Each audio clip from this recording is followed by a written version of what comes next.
बच्चों, आज हम लोग सल्तनत काल, विजयनगर वो अन्य प्रांतीय राज्य का दूसरा पार्ट हम लोग करने जा रहे हैं। तो जैसा कि हम पीछे प्रश्न पढ़ाए थे उसमें से आप लोग एक दो क्वेश्चन का जवाब देंगे तो बताएंगे आप लोग कि विजयनगर का अर्थ क्या होता है।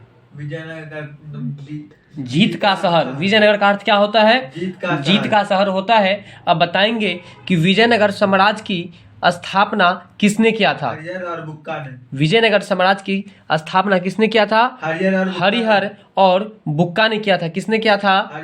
हरिहर और बुक्का ने किया था। विजयनगर साम्राज्य की स्थापना किसने किया था? तो हरिहर एवं बुक्का ने किया था। बताएंगे कि विजयनगर साम्राज्य जो है वह भारत के किस राज्य में है? कर्नाटक में है। विजयनगर साम्राज्य जो है वह आपको किस नदी पर अवस्थित है? तुंगभद्रा नदी पर। ठीक है, तो आइए आज का जो पहला प्रश्न है उसको जरा हम लोग देखते हैं। आज का जो पहला प्रश्न है वो कृष्णदेव राय से संबंधित है। किससे संबंधित है? कृष्णदेव राय से संबंधित है। तो प्रश्न है आपका कि कृष्णदेव राय किसके समकालीन था? प्रश्न क्या है जरा बोलेंगे?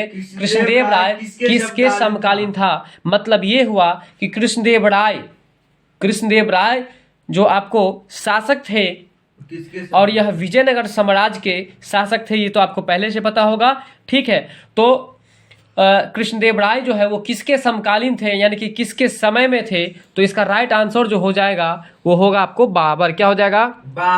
बाबर। और इसके बारे में जरा मैं आपको कॉन्सेप्ट दे दूं। देखिए, कृष्णदेव राय जो है वो जो राजा रहे हैं विजयनगर साम्राज्य के, वो 1509 ईस्वी से लेकर के 1529 ईस्वी तक। कब से कब तक रहे हैं?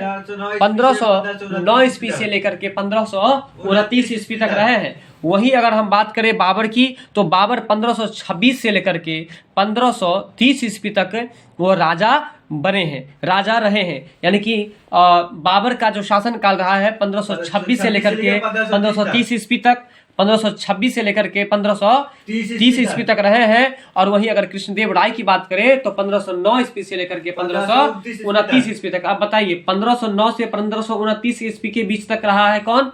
कृष्णदेव राय। और 1526 से लेकर के 1530 ईस्वी तक कौन रहे हैं?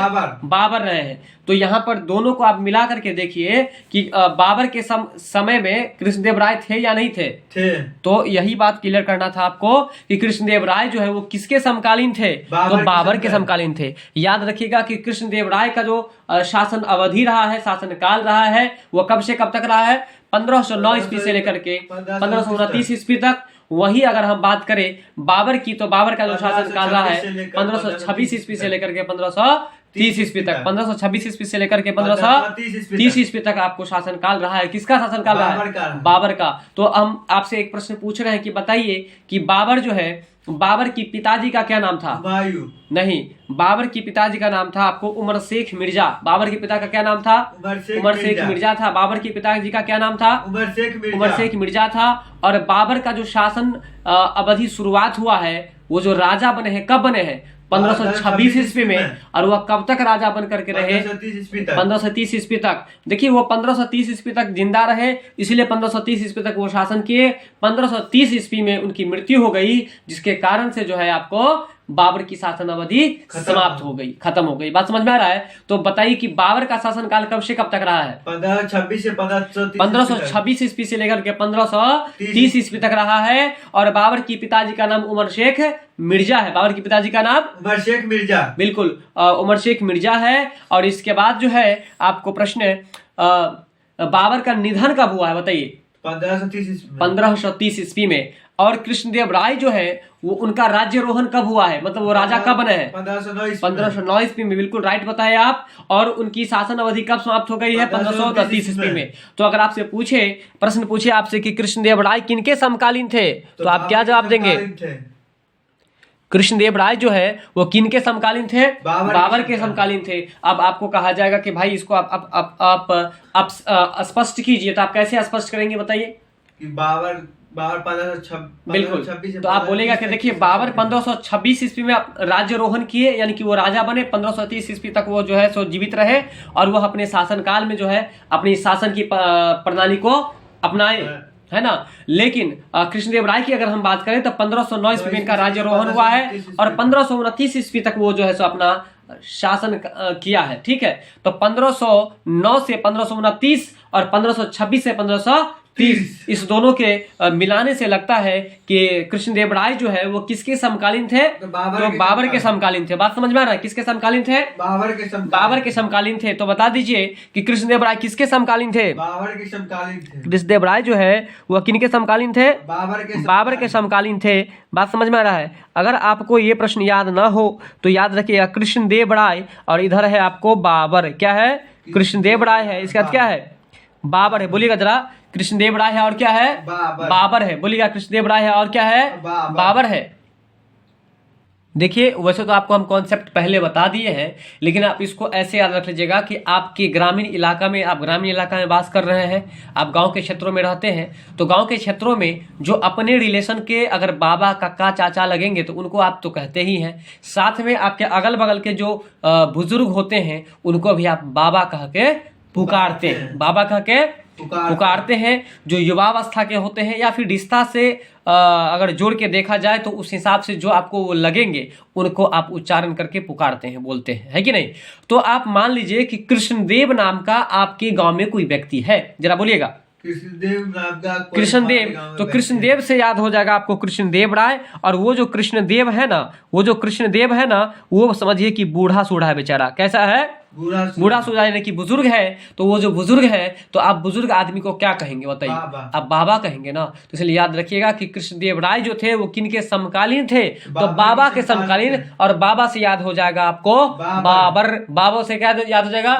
बाबर। तो इसलिए याद रखिएगा कृष्णदेव राय जो थे वो किनके समकालीन थे? बाबर के समकालीन थे। कृष्णदेव राय किसके समकालीन थे? बाबर के समकालीन। इसका ट्रिक क्या बताए कि आपके गांव में कोई कृष्णदेव राय नाम का कोई व्यक्ति है, वो बेचारा बुजुर्ग है और बुजुर्ग होने के कारण से आप उनको क्या कहते हैं? बाबा कह के पुकारते हैं। इसलिए याद रखिए कृष्णदेव राय जो थे वह बाबर के समकालीन थे। किसके समकालीन थे? बाबर के समकालीन थे। अच्छा, एक प्रश्न यदि आपसे मैं पूछ दूं कि बाबर की जो शासन अवधि रही है वो कब से कब तक रही? 1526 से 1530 ईस्वी तक। बिल्कुल सही बताया आप कि 1526 ईस्वी से लेकर के 1530 ईस्वी तक उनकी शासन अवधि रही है। दूसरा, यदि मैं पूछ लूं आपको कृष्णदेव राय के बारे में तो आप बताएंगे कृष्णदेव राय की शासन अवधि कब से कब तक रही है? 1509 ईस्वी से लेकर के 1530 ईस्वी तक। अच्छा, एक बात और बता दीजिए आप कि कृष्णदेव राय जो थे, कौन? कृष्णदेव राय वो किस साम्राज्य से संबंधित थे? तो विजयनगर साम्राज्य से। किससे संबंधित थे? विजयनगर साम्राज्य से संबंधित थे। ठीक है, प्रश्न समझ में आ गया ना? चलिए, बाबर का राज्यारोहण कब हुआ ये बताइए? 1526। सही बात है। देखिए, 1526 ईस्वी से उनकी शासन की अवधि शुरू हुई है। इसका मतलब राजा उसी वक्त बने होंगे ना। तो इसलिए याद रखिएगा कि बाबर का जो राज्यारोहण हुआ है, अर्थात बाबर जो राजा बने हैं वो कब बने हैं? 1526 में। और उनकी जब मृत्यु हो गई तो उनकी शासन अवधि भी समाप्त हो गई। तो उनकी मृत्यु कब हुई है? 1530 ईस्वी में। इसलिए याद रखिएगा उनकी शासन अवधि भी 1530 ईस्वी में समाप्त हो गई। यदि मैं आपसे पूछ दूं कि कृष्णदेव राय की शासन अवधि कब से शुरू हुई? 1509 ईस्वी से शुरू हुई है। और कृष्णदेव राय की शासन अवधि कब समाप्त हो गई? 1529 ईस्वी में समाप्त हो गई। एक ट्रिक जरा याद रखिएगा। देखिए, 1509 है और 1529 है, दोनों के अंत में क्या देख रहे हैं आप? 9 और 9 देख रहे हैं। क्या देख रहे हैं? 9 और इधर 9 देख रहे हैं। बिल्कुल, कृष्णदेव राय का जो शासन अवधि देख रहे हैं उसमें आप क्या देख रहे हैं कि इधर भी 9 है, 1509 में 9 है, 1529 में 9 है। इसलिए 9 और 9 को जरा याद रखिएगा। बात समझ में आ रहा है? तो एक गीत है, मेरे नैया पार लगा दो हे कन्हैया। बात समझ में आ रहा है? तो कन्हैया किसको कहा गया है? कृष्ण को कहा गया है। इसलिए नैया से याद रखिएगा 9, नए से याद रखिएगा 9, यानी कि कृष्णदेव राय जो है आपको राजा जो बने हैं वो कब बने हैं? 1509 ईस्वी में। और इनकी जो मृत्यु हुई है वो 1529 ईस्वी में। तो इस ऑप्शन को जरा इस हिसाब से याद रखिएगा कि कृष्णदेव राय नैया को पार लगाते हैं, है ना? कृष्णदेव राय क्या करते हैं? नैया को पार लगाते हैं। तो इसलिए नैया को पार लगाते हैं तो नैया से याद हो जाएगा आपको 9, यानी कि 1509 ईस्वी में इनकी शासन अवधि शुरू हुई थी। वहीं अगर इनके शासन अवधि समाप्ति की बात करें तो 1529 ईस्वी में इनकी शासन अवधि समाप्त हो गई थी। और इसको याद रखने के लिए हमने आपको बताया कि कृष्ण भगवान सबके नैया को पार करते हैं तो नैया से 9 याद रखेंगे, यानी कि सब 1509 में उनका राज्यारोहण हुआ है और वहीं 1529 ईस्वी में उनका शासन अवधि समाप्त हो गया है। तो बताइए आप लोग फटाफट से कि कृष्णदेव राय जो थे इनकी शासन अवधि कब से कब तक रही है। 1509 से 1529 अब बताइए कि बाबर की शासन अवधि कब से कब तक रही है। 26 से 1530 बाबर राजा कब बने थे। 26 में बाबर की मृत्यु कब हुई थी। 1530 अब बताइए कृष्णदेव राय जो राजा कब बने थे 1509 में 1509 ईस्वी में, और कृष्णदेव राय जो है इनकी मृत्यु कब हुई थी। 1529 में। बिल्कुल। तो अगर आपसे पूछते कि 1529 ईस्वी में कृष्णदेव राय की मृत्यु हुई, सही बात है। तो बताइए कि कृष्णदेव राय जो थे वो किसके समकालीन थे। तो बाबर के समकालीन थे। बाबर के समकालीन थे। बाबर की पिताजी का नाम बताएंगे, उमर शेख मिर्जा। देखिए बाबा हम किसी को कब कहते हैं, जब उसका उम्र हो जाता है। इसलिए याद रखिएगा कि बाबर के पिताजी का नाम क्या था, उमर शेख मिर्जा। क्या नाम था, उमर शेख मिर्जा। बिल्कुल। चलिए चलते हम लोग अगले प्रश्न पर। आपका जो अगला प्रश्न है वो है हम्पी। बोलिएगा जरा, हम्पी। इसके बाद है आपको तिरुवनमलय। बोलिएगा तिरुवनमलय। बोलिए तिरुवनमलय। बिल्कुल। देखिए तिरुवनमलय बोलिए, तिरुवनमलय। बिल्कुल तिरुवनमलय। तो देखिए ये तिरुवनमलय चिदम्बरम, श्रीरंगम, तिरुपति आदि मंदिरों के सामने की ओर बने हुए जो राय गोपुरम का निर्माता कौन है। प्रश्न है आपसे, यहाँ प्रश्न चर्चा हो रही है राय गोपुरम के बारे में। किसके बारे में, राय गोपुरम के बारे में। किसके बारे में चर्चा हो रही है, राय गोपुरम के बारे में प्रश्न है आपको, राय गोपुरम के बारे में। लेकिन थोड़ा सा और विस्तार किया है कि हम्पी का जो मंदिर है, कहाँ का मंदिर है, हम्पी का जो मंदिर है। और इसके बाद जो है आपको तिरुवनमलय का जो मंदिर है, उसके बाद है चिदम्बरम का जो मंदिर है, श्रीरंगम का जो मंदिर है, और तिरुपति आदि मंदिर के सामने में जो आपको क्या बना है, तो राय गोपुरम। क्या बना है, राय गोपुरम। क्या बना है, राय गोपुरम। राय गोपुरम कहाँ पर बना है, मंदिरों के सामने में, आगे में, मंदिरों के आगे में, यानी कि सामने में। तो कुछ मंदिर का नाम आप बताएंगे, जैसा कि सबसे पहले आप देख रहे हैं हम्पी का मंदिर। बोलिएगा हम्पी का मंदिर। इसका है तिरुवनमलय का मंदिर, तिरुवनमलय का मंदिर। इसके बाद है आपको चिदम्बरम का मंदिर। बोलिएगा चिदम्बरम का मंदिर। इसके बाद है श्रीरंगम का मंदिर। इसके बाद क्या है, श्रीरंगम का मंदिर। फिर है आपको तिरुपति का मंदिर। क्या है, तिरुपति का मंदिर। ये सब जो मंदिर है उसके सामने में आपको राय गोपुरम बनाया गया है। क्या बनाया गया है, राय गोपुरम। बोले फिर से बोलिएगा, राय गोपुरम। और ये जो राय गोपुरम बनाया गया है, इसका निर्माता आपसे पूछ रहा है कि इसका निर्माता कौन है। क्या पूछा जा रहा है आपसे कि राय गोपुरम का निर्माता कौन है। तो देखिए नाम से स्पष्ट है, राय गोपुरम। देखिए राय से तो किसी का टाइटल हो गया है कि नहीं, राय से किसी का टाइटल हो गया है ना। किसी व्यक्ति का नाम ले लीजिए और उसमें क्या लगा दीजिए, राय।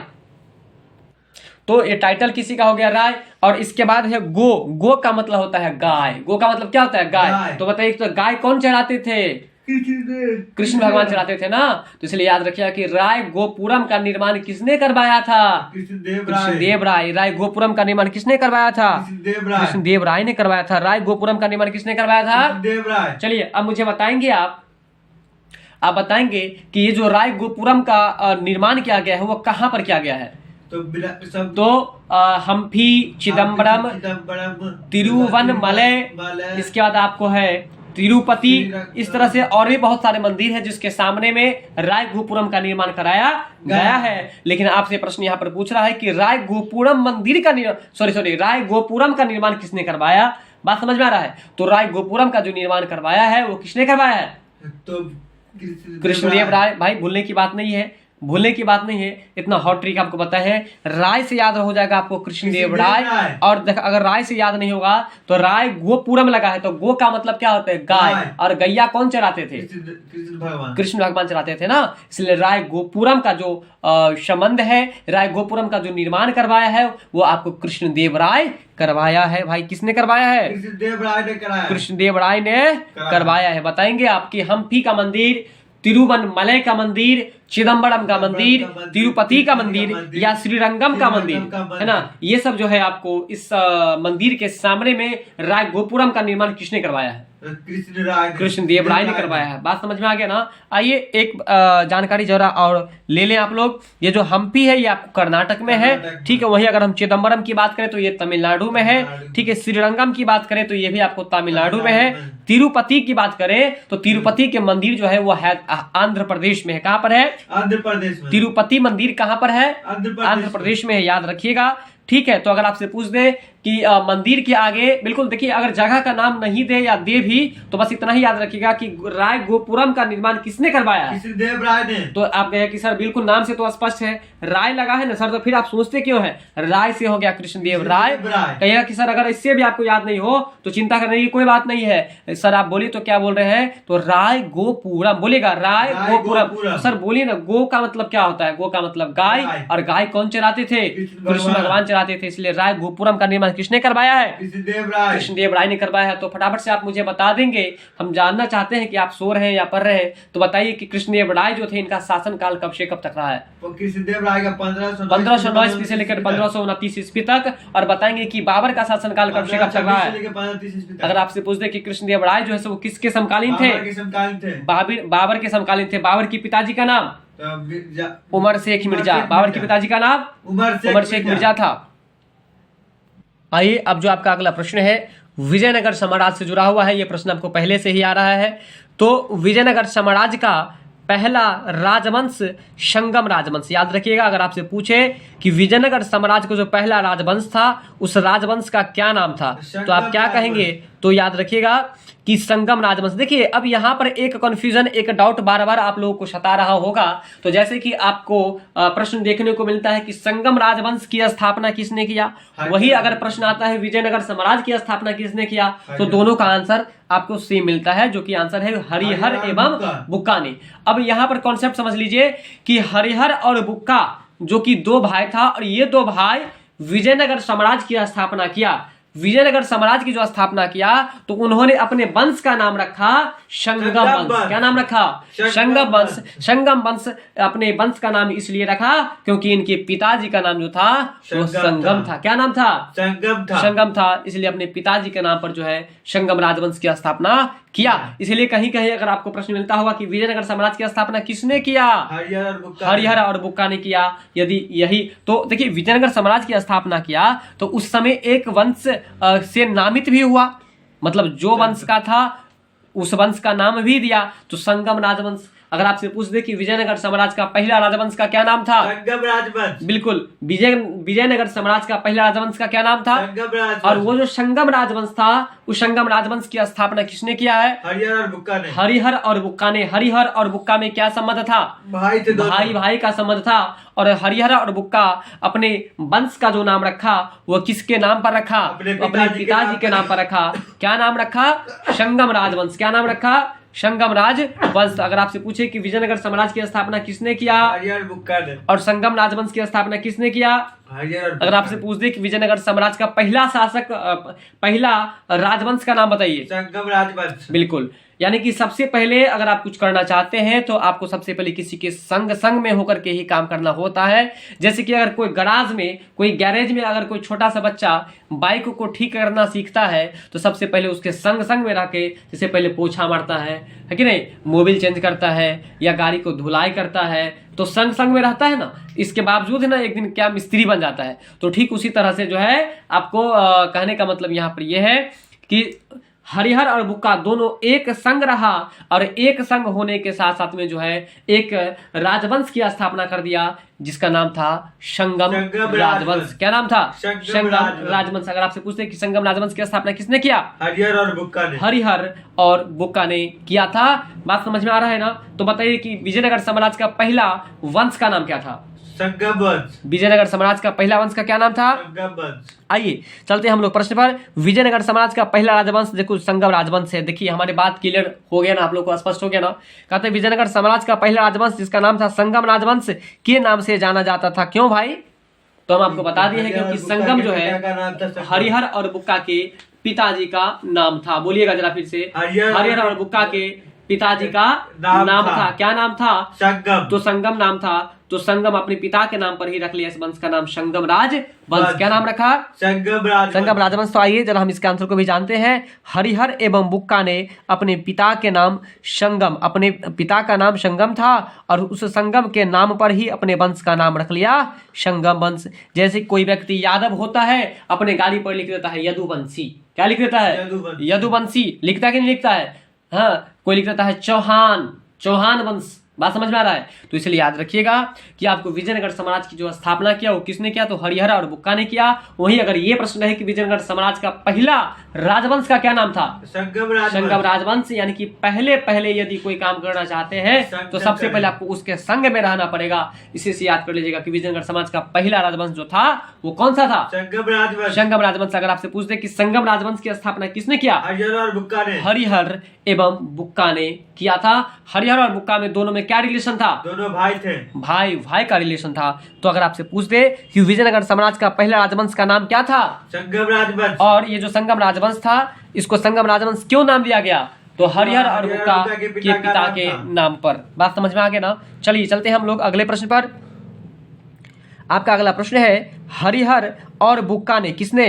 हरिहर और बुक्का ने जिस संत के प्रभाव में आकर विजयनगर राज्य की स्थापना किया। तो आप प्रश्न पीछे क्लास में पढ़े थे कि हरिहर और बुक्का जो है वो पहले मोहम्मद बिन तुगलक के अंदर में था और जिसके कारण से वो इस्लाम धर्म को अपना लिया था। लेकिन जैसे ही वहां से भागा तो बड़ा ही जोर से भागा और पड़ा गया। पढ़ाने के बाद जो है सो एक क्षेत्र में चला गया और उस क्षेत्र में एक संत से उनकी मुलाकात हुई जिस संत का नाम था माधव विद्यारण्य। बोलिएगा जरा। माधव विद्यारण्य। माधव विद्यारण्य। क्या बोलेगा? माधव विद्यारण्य। माधव विद्यारण्य। माधव विद्यारण्य। बात समझ में आ रहा है? माधव विद्यारण्य जो है, माधव विद्यारण्य उनके संत का नाम था जिस संत से उनकी मुलाकात हुई थी। बताइए किनको किस संत से मुलाकात हुई थी? हरिहर और बुक्का को माधव विद्यारण्य। सही बात बताए। हरिहर और बुक्का को माधव ठीक है, माधव विद्यारण्य। बोलिएगा माधव विद्यारण्य। माधव विद्यारण्य संत से मुलाकात होती है और वही उनको मोटिवेट करता है। मोटिवेट करने के बाद उन्होंने विजयनगर साम्राज्य की स्थापना कर देता है। बात समझ में आया कि नहीं आया? बताइए, बात समझ में आया? Yes sir. चलिए, तो अगर आपसे पूछ दे कि हरिहर और बुक्का जो है आपको जिस संत के प्रभाव में आकर विजयनगर साम्राज्य की स्थापना किया उस संत का नाम क्या था? माधव विद्यारण्य। बोलिएगा माधव विद्यारण्य। माधव विद्यारण्य जो है, माधव विद्यारण्य के संत का नाम था जिस संत से उनकी मुलाकात हुई थी। बात समझ में आ रहा है? चलिए आइए एक बार हम पुनः इस 15 नंबर के प्रश्न पर चर्चा करते हैं। जैसा कि आपका प्रश्न है हरिहर एवं बुक्का से संबंधित है। किससे संबंधित है? हरिहर एवं बुक्का से। प्रश्न को बड़ी गहराई में जाकर के देखिए, ठीक है ना? तो हरिहर और बुक्का ने जिस संत के प्रभाव में आकर विजयनगर राज्य की स्थापना की उसका नाम था। कहने का मतलब ये है कि कह रहा है कि हरिहर और बुक्का जो है ऐसे कौन से संत के प्रभाव में आकर विजयनगर राज्य की स्थापना किए। प्रश्न समझ में आया होगा कि विजयनगर साम्राज्य की स्थापना किसने किया है? हरिहर और बुक्का ने। हरिहर और बुक्का ने स्थापना किया है, जो कि ये प्रश्न आप पहले से पढ़ते आ रहे हैं। लेकिन अब ये प्रश्न पूछा जा रहा है कि विजयनगर साम्राज्य की स्थापना हरिहर और बुक्का ने जो किया वो किस संत के कहने पर किया, किस संत के प्रभाव में आकर किया, किस संत से वो प्रभावित हुआ। प्रश्न समझे कि नहीं? प्रश्न को पूछने का इतना तरीका हो सकता है। तो वो किस संत से प्रभावित होकर किया है? तो संत का नाम है माधव विद्यारण्य। जैसा कि आप आंसर देख रहे हैं, क्या नाम है? माधव विद्यारण्य। क्या नाम है? माधव विद्यारण्य। क्या नाम है? माधव विद्यारण्य। तो उनका जो नाम है माधव विद्यारण्य है। माधव विद्यारण्य से ये बहुत ही ज्यादा प्रभावित हुए। कौन हुए? हरिहर और बुक्का। और ये प्रभावित होकर के किसकी स्थापना कर दिए भाई? विजयनगर साम्राज्य की। किसकी स्थापना कर दिए? विजयनगर साम्राज्य की स्थापना किए। अब एक बात बताइए, इसको हम लोग कैसे याद रखेंगे? तो देखिए, हरिहर और बुक्का जो है वो किन से प्रभावित हुआ है? माधव विद्यारण्य से प्रभावित। किन से प्रभावित हुआ है? माधव विद्यारण्य। माधव विद्यारण्य से प्रभावित हुआ है। देखिए, आप पढ़ने लिखने वाले बच्चे हैं, आप पढ़ते हैं, तो आप यदि किसी चीज से प्रभावित होइएगा तो उस चीज के बारे में जानिएगा तभी तो प्रभावित होइएगा। जी। अगर मान के चलिए कोई आपके सामने में अंग्रेजी 2-4 लाइन बोल दिया और 2-4 लाइन अंग्रेजी बोलने से आप उससे क्या हो गए, प्रभावित हो गए। तो आप अंग्रेजी बोलने से प्रभावित इसलिए हुए क्योंकि आपके पास विद्या था। अगर विद्या नहीं होता तो उस अंग्रेजी का महत्व आपके पास नहीं होता, उस अंग्रेजी का महत्व आपके पास नहीं होता। तो अंग्रेजी का महत्व आप इसलिए दिए क्योंकि आप विद्या के बारे में पहले से जानते थे। तो इसलिए हरिहर और बुक्का जो है ना वो प्रभावित कब होगा, जब उसके पास विद्या रहेगा तब प्रभावित होगा। इसलिए याद रखिएगा कि हरिहर और बुक्का जो विजयनगर साम्राज्य की स्थापना किया उसके बारे में एक कॉन्सेप्ट फिर से समझिए। एक और ट्रिक बता रहे हैं कि हरिहर और बुक्का किस नगर की स्थापना किया है, विजयनगर साम्राज्य की। और विजयनगर से याद रखिएगा विजय होना, विजय मतलब जीत जाना। और हरिहर और बुक्का जो जीत जाएगा तो कैसे जीतेगा, पहले उसको युद्ध करने का विद्या रहेगा तब न जीतेगा। बात समझ में आ रहा है कि नहीं? तो इसीलिए आप याद रखिएगा कि उनके पास विद्या था, इसीलिए विजयनगर समाज की स्थापना किया। तो विद्या से याद रखिएगा माधव विद्यारण्य, माधव विद्यारण्य। फिर से बोलिएगा माधव विद्यारण्य, फिर से बोलिएगा माधव विद्यारण्य। तो बताइए कि माधव विद्यारण्य कौन थे? तो आप बोलिएगा कि माधव विद्यारण्य एक संत थे और उस संत से प्रभावित होकर हरिहर और बुक्का विजयनगर साम्राज्य की स्थापना किया। बात समझ में आया? अगर आपसे पूछे कि विजयनगर साम्राज्य की स्थापना किसने किया, हरिहर और बुक्का ने किया। किन से प्रभावित होकर किया? माधव विद्यारण्य से प्रभावित होकर किया। कॉन्सेप्ट समझ में आया कि नहीं? चलिए चलते हैं हम लोग अगले प्रश्न पर। आपका अगला प्रश्न है, नेक्स्ट क्वेश्चन है आपका, विजयनगर का अपने स्थापना से लेकर पतन तक किस राज्य के साथ संघर्ष चलता रहा? प्रश्न समझिएगा। प्रश्न ये है कि विजयनगर साम्राज्य का जब से स्थापना हुआ, विजयनगर साम्राज्य का जब से स्थापना हुआ तब से उनके नहीं चाहने वाले लोग, जो उनसे जलता था, जो उनसे ईर्ष्या करता था, तो ईर्ष्या करने वाला लोग हमेशा आपको क्या करेगा, डिस्टर्ब करेगा ना। तो ईर्ष्या करने वाला लोग आपको डिस्टर्ब करेगा, यानी कि आपसे झगड़ा लड़ाई करेगा ना। तो वही बात है, बात समझ में आ रहा है ना? ठीक है। तो हम आपको क्या बता रहे थे? विजयनगर साम्राज्य के बारे में आपको क्या बता रहे थे हम? जलता भुनता था, मतलब हाँ बिल्कुल। तो हम आपको बताए कि जब से विजयनगर साम्राज्य स्थापना हुआ तब से उनके स्थापना को देख करके दूसरे व्यक्तियों को जलन हो रहा था, दूसरे राजवंशों का क्या हो रहा था, जलन हो रहा था। जैसे आप किसी अगर कोई आप गांव घर में कोई घर बना लीजिए, अच्छा सा कोई दुकान खोल लीजिए, तो लोग आपसे ईर्ष्या करने लगता है और ईर्ष्या करने के साथ साथ में वो आपसे हमेशा संघर्ष करने का सोचता रहता है। संघर्ष मतलब झगड़ा, लड़ाई, द्वंद। बात समझ में आ रहा है कि नहीं आ रहा है? तो वही बात हुआ है, विजयनगर साम्राज्य का जब से स्थापना हुआ तब से जो है उसके साथ जो है एक राजवंश जो है हमेशा लड़ता झगड़ता रह गया।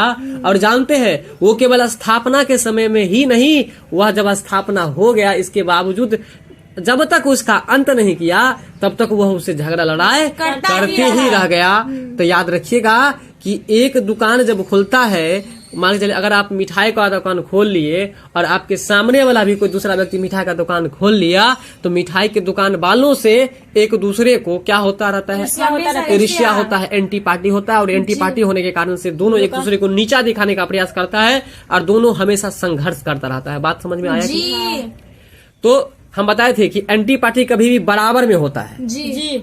अगर आपको किसी बच्चा को अगर मान चलिए 100 में 90 नंबर आ गया और दूसरे बच्चा को भी 90 नंबर आ गया, तो दोनों में क्या होता है, बराबर एंटी पार्टी चलता है, क्योंकि दोनों बराबर हो गया ना। तो इसीलिए याद रखिएगा ब से विजयनगर और व से बहमनी। क्या याद रखिएगा?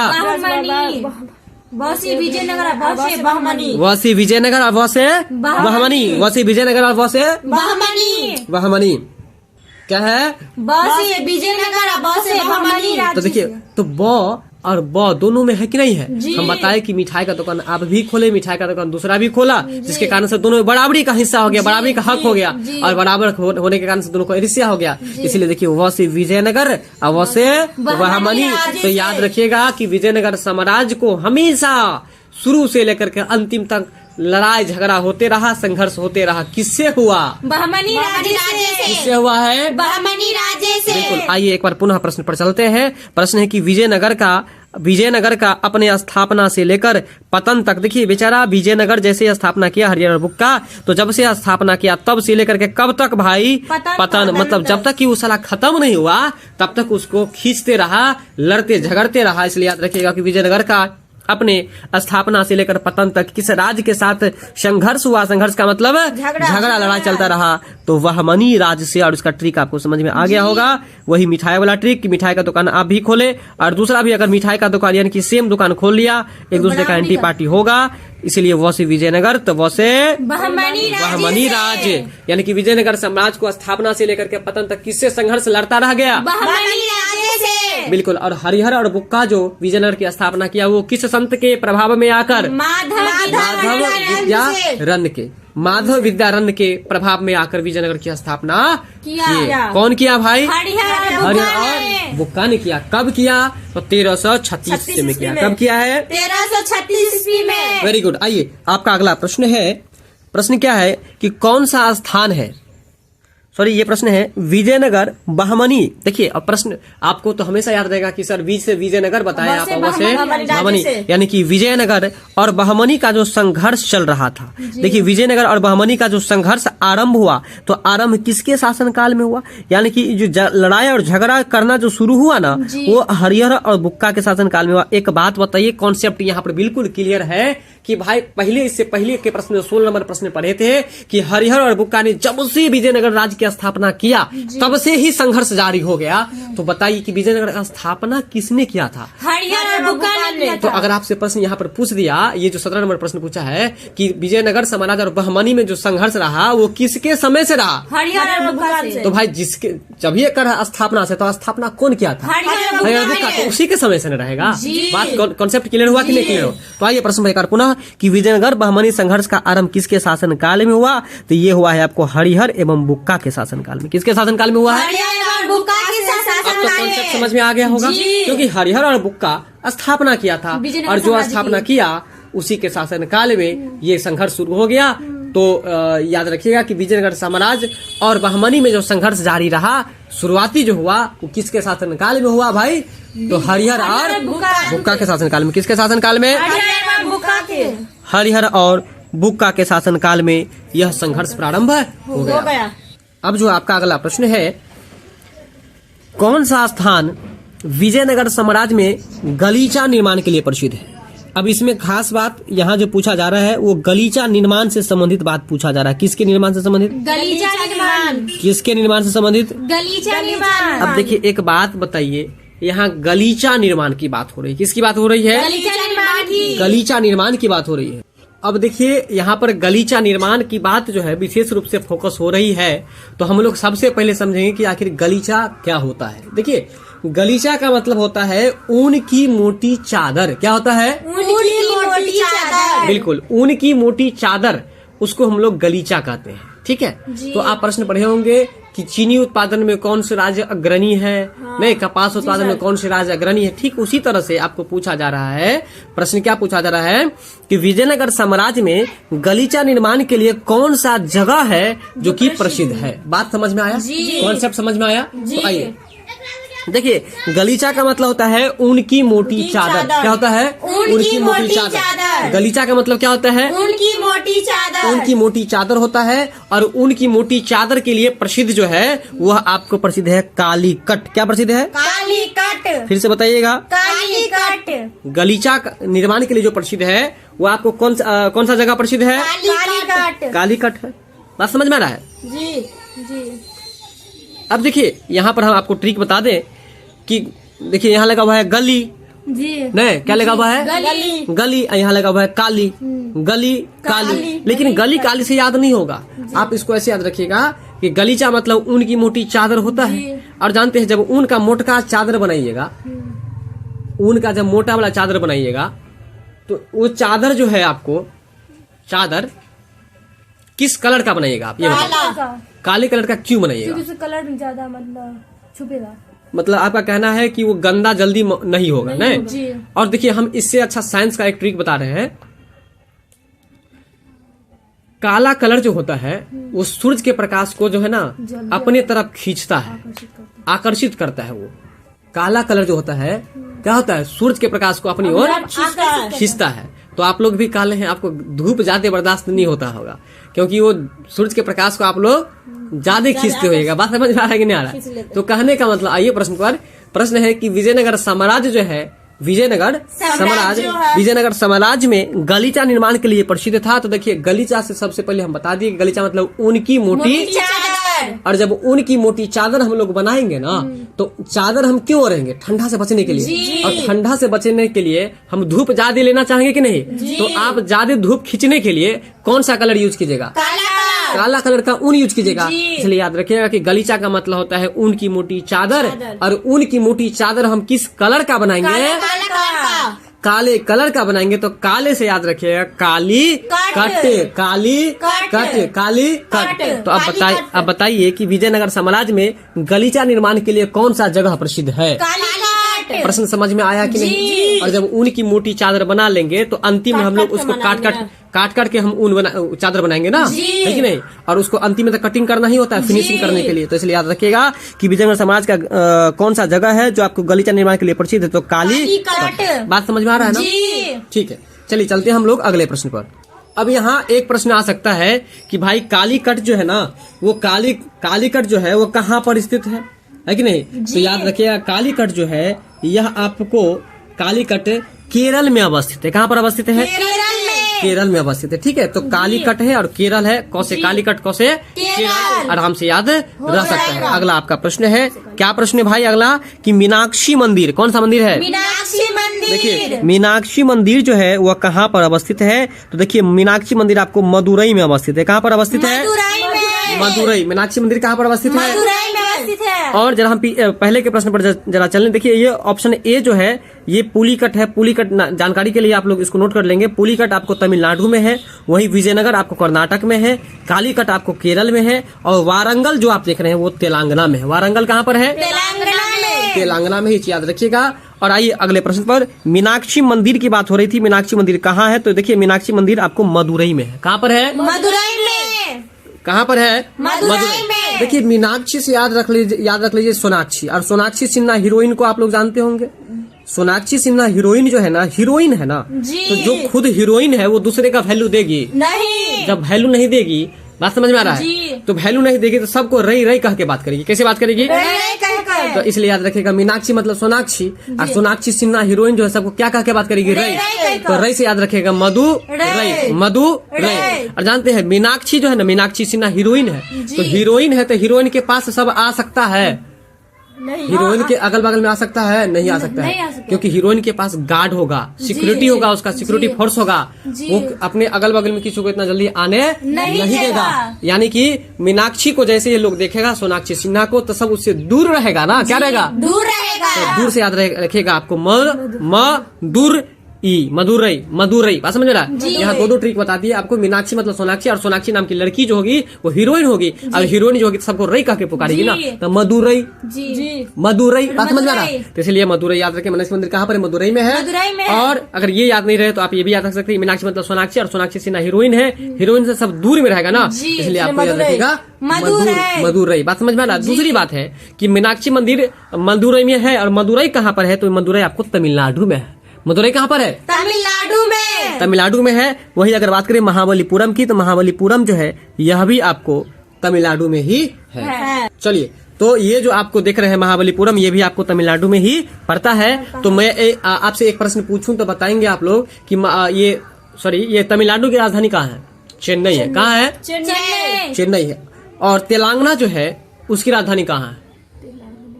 हैदराबाद है। कहाँ पर है? आंध्र प्रदेश की राजधानी भी हैदराबाद है, और तेलंगाना की राजधानी भी हैदराबाद। आइए आपका अगला प्रश्न है, क्या प्रश्न है भाई? कि विजयनगर साम्राज्य की स्थापना, किसकी स्थापना भाई? विजयनगर साम्राज्य की स्थापना कब हुई थी? यानी कि ये प्रश्न पूछ रहा है कि ये कब हुई थी। तो देखिए, हम आपको जस्ट बताए थे कि विजयनगर साम्राज्य की स्थापना जो हुई है वो 1336 में हुई। अभी बताए थे कि नहीं आपको?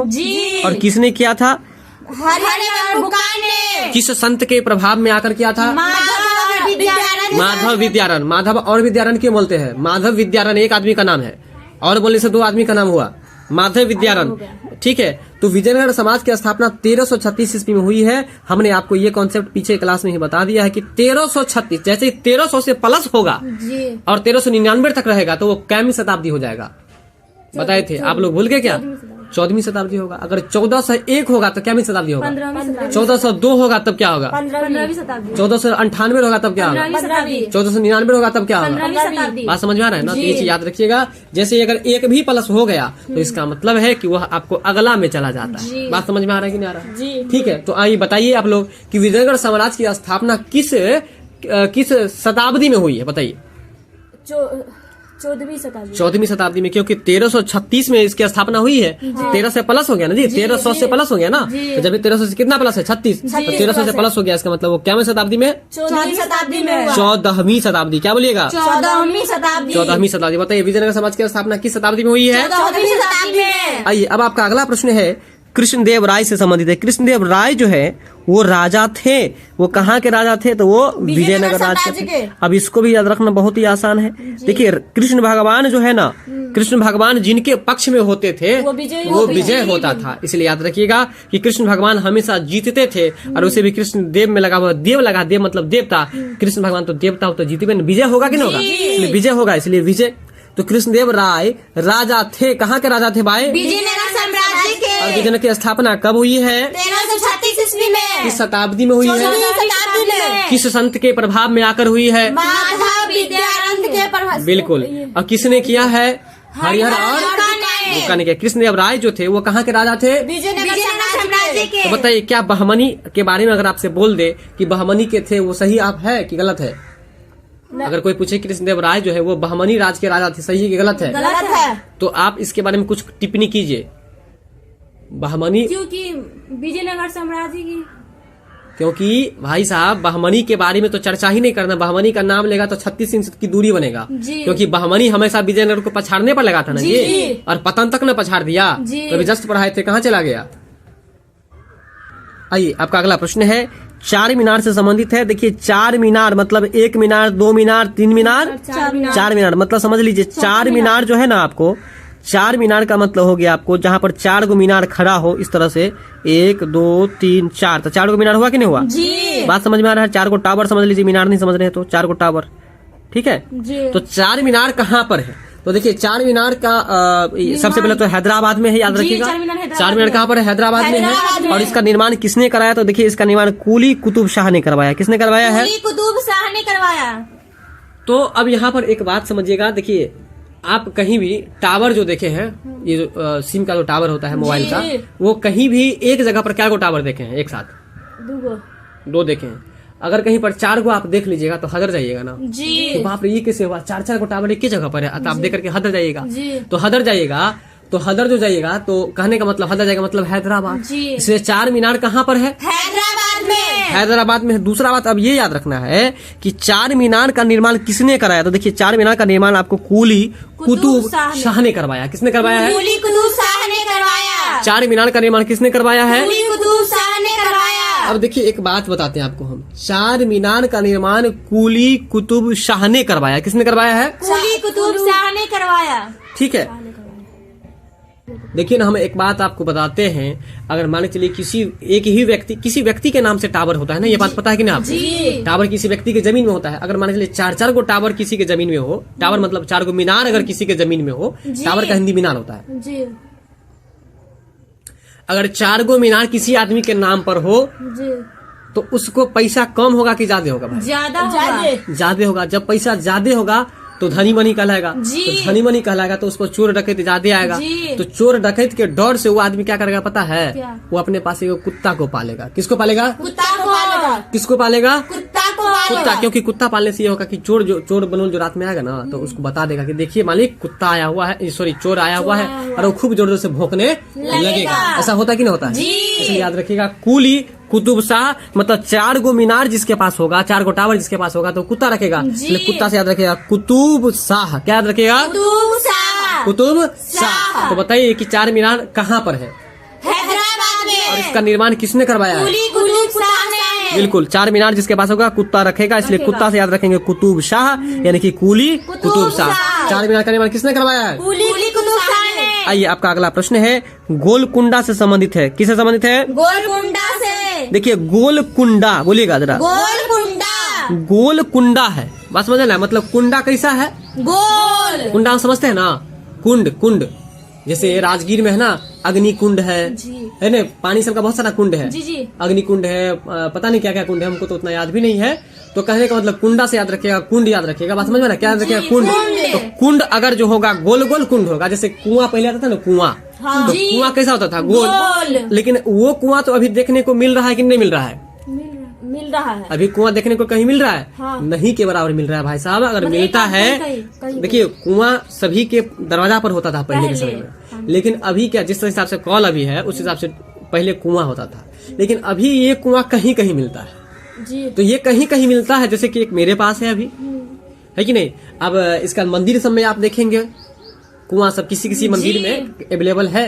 तो अब मान चलिए किसी किसी मंदिर में होगा और उस मंदिर में से कुआं में से पानी निकालेगा, पानी कभी खत्म नहीं होगा। और इस जमाने के लोग अगर उस कुआं को देखेगा तो देख करके हदर जाएगा ना, यार ये कैसे होता है, ये कैसे होता है, तो सरप्राइज है, ये तो सरप्राइज है भाई, ये कैसे होता है? इसमें से पानी कभी सूखता भी नहीं है, पानी इसमें से साफ भी निकलता है। तो वो देख, ये जो है ना गोलकुंडा, जो गोल गोल कुंडा होगा ना, गोल गोल कुंडा मतलब इंडा, गोल गोल कुंडा मतलब इंडा, जिसको कुआं कहते हैं उसको इंडा ही बुलाता है। गोल गोल कुंडा मतलब इंडा, और इंडा को देख करके सब हदर जाएगा ना। इसलिए गोल कुंडा जो है ना, गोलकुंडा कहाँ पर है? हैदराबाद। हदर जाएगा मतलब हैदराबाद। और बताइए कि अभी जस्ट बताए थे कि हैदराबाद जो है ना किन किन 2 जगहों की राजधानी है? तो बताए थे आंध्र प्रदेश की राजधानी है और तेलंगाना की राजधानी। किसकी राजधानी है? आंध्र प्रदेश की और तेलंगाना की राजधानी है। तेलंगाना की राजधानी है और आंध्र प्रदेश की राजधानी है। तो बताइए कि गोलकुंडा का किला, अगर क्वेश्चन पूछे कि गोलकुंडा का किला कहाँ पर है? हैदराबाद में। सीधे पूछते गोलकुंडा कहाँ पर है? हैदराबाद में होगा ना। चार मीनार कहाँ पर है? हैदराबाद में। चार मीनार का स्थापना किसने करवाया था? कुली ने। ठीक है, चलते हम लोग अगले प्रश्न पर। अब जो आपका अगला प्रश्न है, हम्पी का खुला संग्रहालय कहाँ पर है? और यही प्रश्न तुम्हें पूछा गया था इस बार, है कि नहीं, कि हम्पी का खुला संग्रहालय। देखिए हम्पी का खुला संग्रहालय, संग्रहालय को अंग्रेजी में हम लोग म्यूजियम कहते हैं। क्या कहते हैं? म्यूजियम, अंग्रेजी में इसको म्यूजियम कहते हैं। और म्यूजियम ये कैसा म्यूजियम है? तो ओपनली है, ओपन मतलब जो आए वो जा सकता है, मतलब जिसको मन वो जा सकता है, जिसको मन वो आ सकता है, यानी कि ये खुला संग्रहालय है। खुला संग्रहालय मतलब समझ में आया कि नहीं? जी। ठीक है, खुला संग्रहालय मतलब कोई भी आ सकता है और जा सकता है। तो ये संग्रहालय आपको खुला है। तो याद रखिएगा कि हम्पी का जो ये खुला संग्रहालय है वो किस राज्य में है? तो ये कर्नाटक में है। उसे याद रखिएगा कि हम्पी से जुड़ा हुआ कोई भी प्रश्न आए तो आप उसमें क्या आंसर मारिएगा? कर्नाटक। अगर मान के चलिए अभी आप पढ़ रहे हैं और पढ़ते पढ़ते आपको हाफी होने लगे, जिसको हम लोग जमाही कहते हैं, अगर हाफी होने लगे तो हम लोग क्या बोलते हैं कि नाटक शुरू हो गया तुम्हारा। मतलब हम ऐसा क्यों बोलेंगे? क्योंकि तुम्हारा डेली का नाटक है कि जब पढ़ाने के लिए बैठाते हैं ना तो नींद आने लगता है, हाफियाने लगते हो, यानी कि हम तुमको बोलेंगे कि नाटक तुम्हारा शुरू हो गया, नाटक तुम्हारा शुरू हो गया। कब कहेंगे? जब तुम हाफी करने लगोगे तब, जब तुम हाफी करने लगोगे तब। तो हाफी से याद रखेंगे हम्पी। क्या याद रखेंगे? हम्पी। और हम्पी का खुला संग्रहालय किस राज्य में है? कर्नाटक में। कैसे याद रखेंगे? समझ में आ गया? हम्पी मतलब हाफी करने लगोगे, और हाफी करने लगोगे ना तो हम लोग कहेंगे कि तुम्हारा नाटक आज का फिर से शुरू हो गया। इसलिए याद रखना कि हम्पी से जुड़ा हुआ कोई भी प्रश्न आए आप उसका आंसर कर्नाटक मारिएगा। वैसे यहाँ पर जो प्रश्न है कि हम्पी का खुला संग्रहालय किस राज्य में है, तो इसका आंसर हो जाएगा आपको कर्नाटक। क्या हो जाएगा? कर्नाटक। क्या हो जाएगा? कर्नाटक। ठीक है, अगर आपसे प्रश्न पूछे कि कर्नाटक की राजधानी कहाँ है तो आप क्या बताएंगे?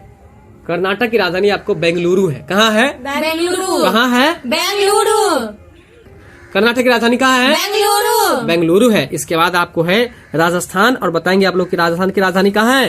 तो जयपुर है। स्थान सब पर जो भगवान का स्थान होता है वहाँ पर जय जयकार ही ना होता है। तो राजस्थान की राजधानी कहाँ है? जयपुर। आंध्र प्रदेश की राजधानी कहाँ है? अभी जस्ट बताए थे आंध्र प्रदेश की राजधानी आपको हैदराबाद। कहाँ है? हैदराबाद। आंध्र प्रदेश की राजधानी कहाँ है? हैदराबाद है। इसके बाद आपको तमिलनाडु की राजधानी कहाँ है बताइए?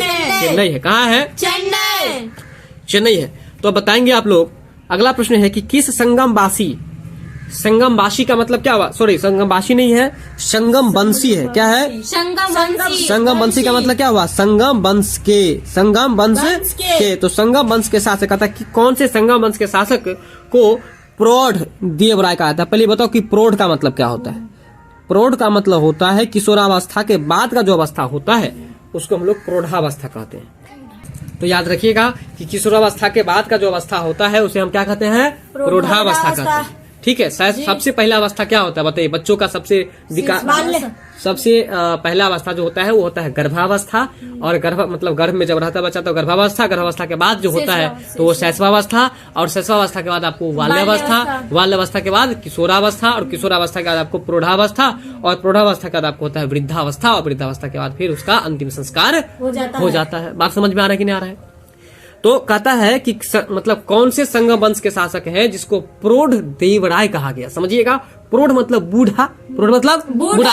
तो प्रौढ़ देवराय जो कहा गया वो किसको कहा गया है? तो देवराय द्वितीय को। किसको कहा गया है? देवराय द्वितीय को। अब मन में ऐसा बात सोच लीजिए कि जैसे देखिए अभी नरेंद्र मोदी जो है कितना बार प्रधानमंत्री बन चुके हैं, है कि नहीं? तीसरा बार प्रधानमंत्री है कि नहीं बनने वाले हैं। बात समझ में? तो तीसरा बार जो प्रधानमंत्री बनने वाले नीतीश कुमार कितना बार बन गए हैं?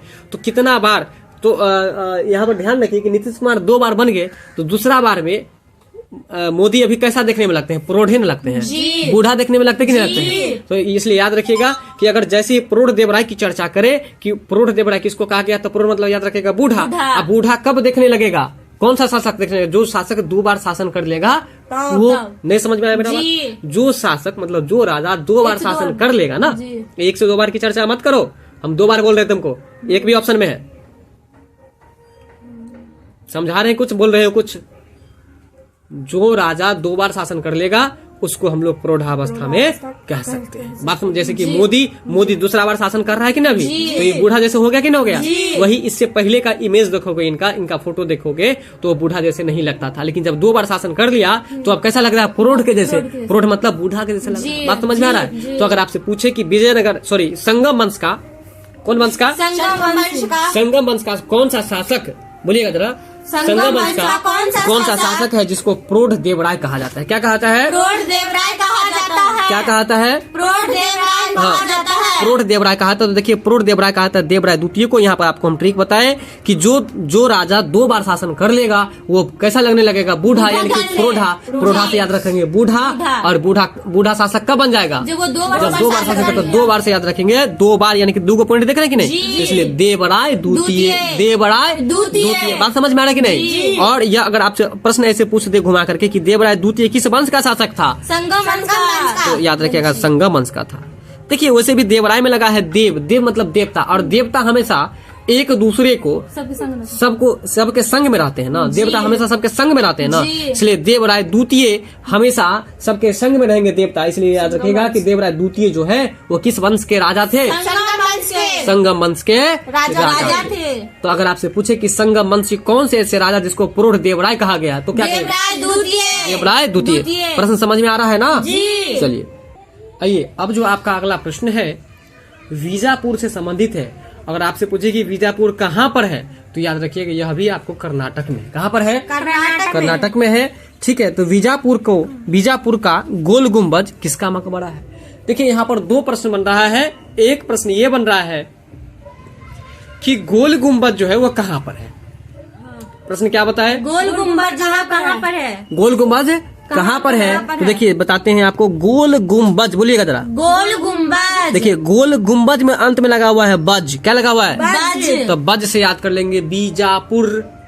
नहीं समझ में आया? याद रखेंगे बीजापुर। नहीं समझ में आया? बज तो बीजापुर, बज तो बीजापुर। यानी कि गोल गुम्बज कहाँ पर है भाई? बीजापुर में। गोल गुम्बज कहाँ पर है? बीजापुर में। अब देखिए ना, यहाँ पर एक प्रश्न हम लोग और याद करेंगे ना। गोल गुम्बज बीजापुर में है। गोल गुम्बज कहाँ पर है? बीजापुर में। देखिए यहाँ पर अगर नहीं याद रखा ऐसे याद रखेंगे, यहाँ बीजापुर है ना। बीज जो किसी चीज का बीज होता है, जैसे मटर का बीज गोल गोल कैसा होता है? गोल गोल गोल। खेसारी का बीज गोल गोल। मसूरी का बीज गोल होता कि नहीं होता है?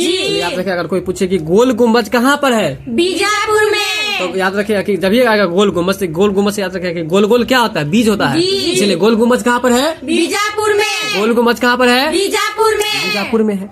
और एक प्रश्न यहाँ से और बन रहा है कि गोल गुम्बज जो है ना वो किसका मकबरा है? जी ठीक है, गोल गुम्बज जो है वो किसका मकबरा है? तो याद रखिएगा गोल गुम्बज जो है वो आपको मोहम्मद आदिल शाह का मकबरा है। किसका मकबरा है? मोहम्मद आदिल शाह का। मोहम्मद आदिल शाह का। किसका है? मोहम्मद आदिल शाह का। मोहम्मद आदिल शाह का। आदिल शाह का मकबरा है। बीजापुर का गोल गुम्बज किसका मकबरा है? मोहम्मद आदिल शाह का। मोहम्मद आदिल शाह का मकबरा है।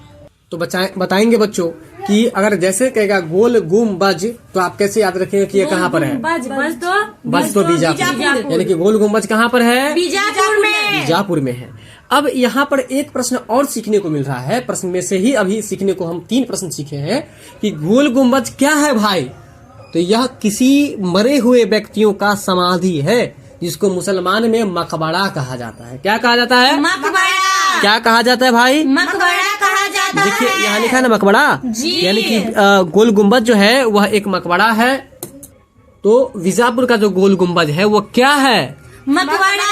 मकबरा का मतलब क्या होता है? मुसलमानों का जो समाधि स्थल होता है उसको मकबरा कहते हैं। और मकबरा को अंग्रेजी में हम लोग टोम्ब कहते हैं। क्या कहते हैं? टोम्ब। चलिए, तो बीजापुर का जो गोल गुम्बज है वो किसका मकबरा है? तो यह आपको मोहम्मद आदिल शाह का मकबरा है। किसका मकबरा है? मोहम्मद आदिल शाह का मकबरा है। एक बार फिर से बताइएगा। गोल गुम्बज मोहम्मद आदिल शाह का मकबरा। किसका मकबरा है? मोहम्मद आदिल शाह का मकबरा है। बात समझ में आ रहा है? अब देखिए ना, एक बात बताते हैं। यहाँ पर है गोल गुम्बज। क्या है? गोल गुम्बज। गोल। तो देखिए अपने सबके पास जो दिल है, चाहे आप लोग दिल कॉपी किताब पर बनाते रहते हैं, दिल कैसा बनता है? गोल बनता है ना। दिल कैसा बनता है? गोल बनता है। दिल एकदम गोल है ना। चलिए याद रखिएगा आपको कि गोल गुम्बद जो है सो मकबरा है। और मकबरा जो है आपको, ये जो मकबरा है वो किसका मकबरा है? तो ये मोहम्मद आदिल शाह का। आदिल शाह का। देखिए हम लोग जो गोल गुम्बज है, गोल गुम्बज है, और गोल गोल क्या होता है भाई? तो दिल होता है इंसान का। इसलिए दिल से याद रखेगा मोहम्मद आदिल। मोहम्मद आदिल। अभी शाह की चर्चा नहीं कर रहे हैं, जितना बोलता है उतना समझिए।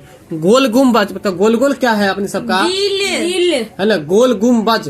तो बजनाई कब बंद हो जाएगा? जब दिल गायब हो जाएगा। किसी किसी को दिल की बीमारी रहती है, जब दिल अटैक हो जाता है, मतलब हार्ट अटैक जिसको कहा था। हार्ट मतलब दिल। जब दिल का खतरा हो जाता है, दिल अटैक हो जाता है, तो बजनाई क्या होता है?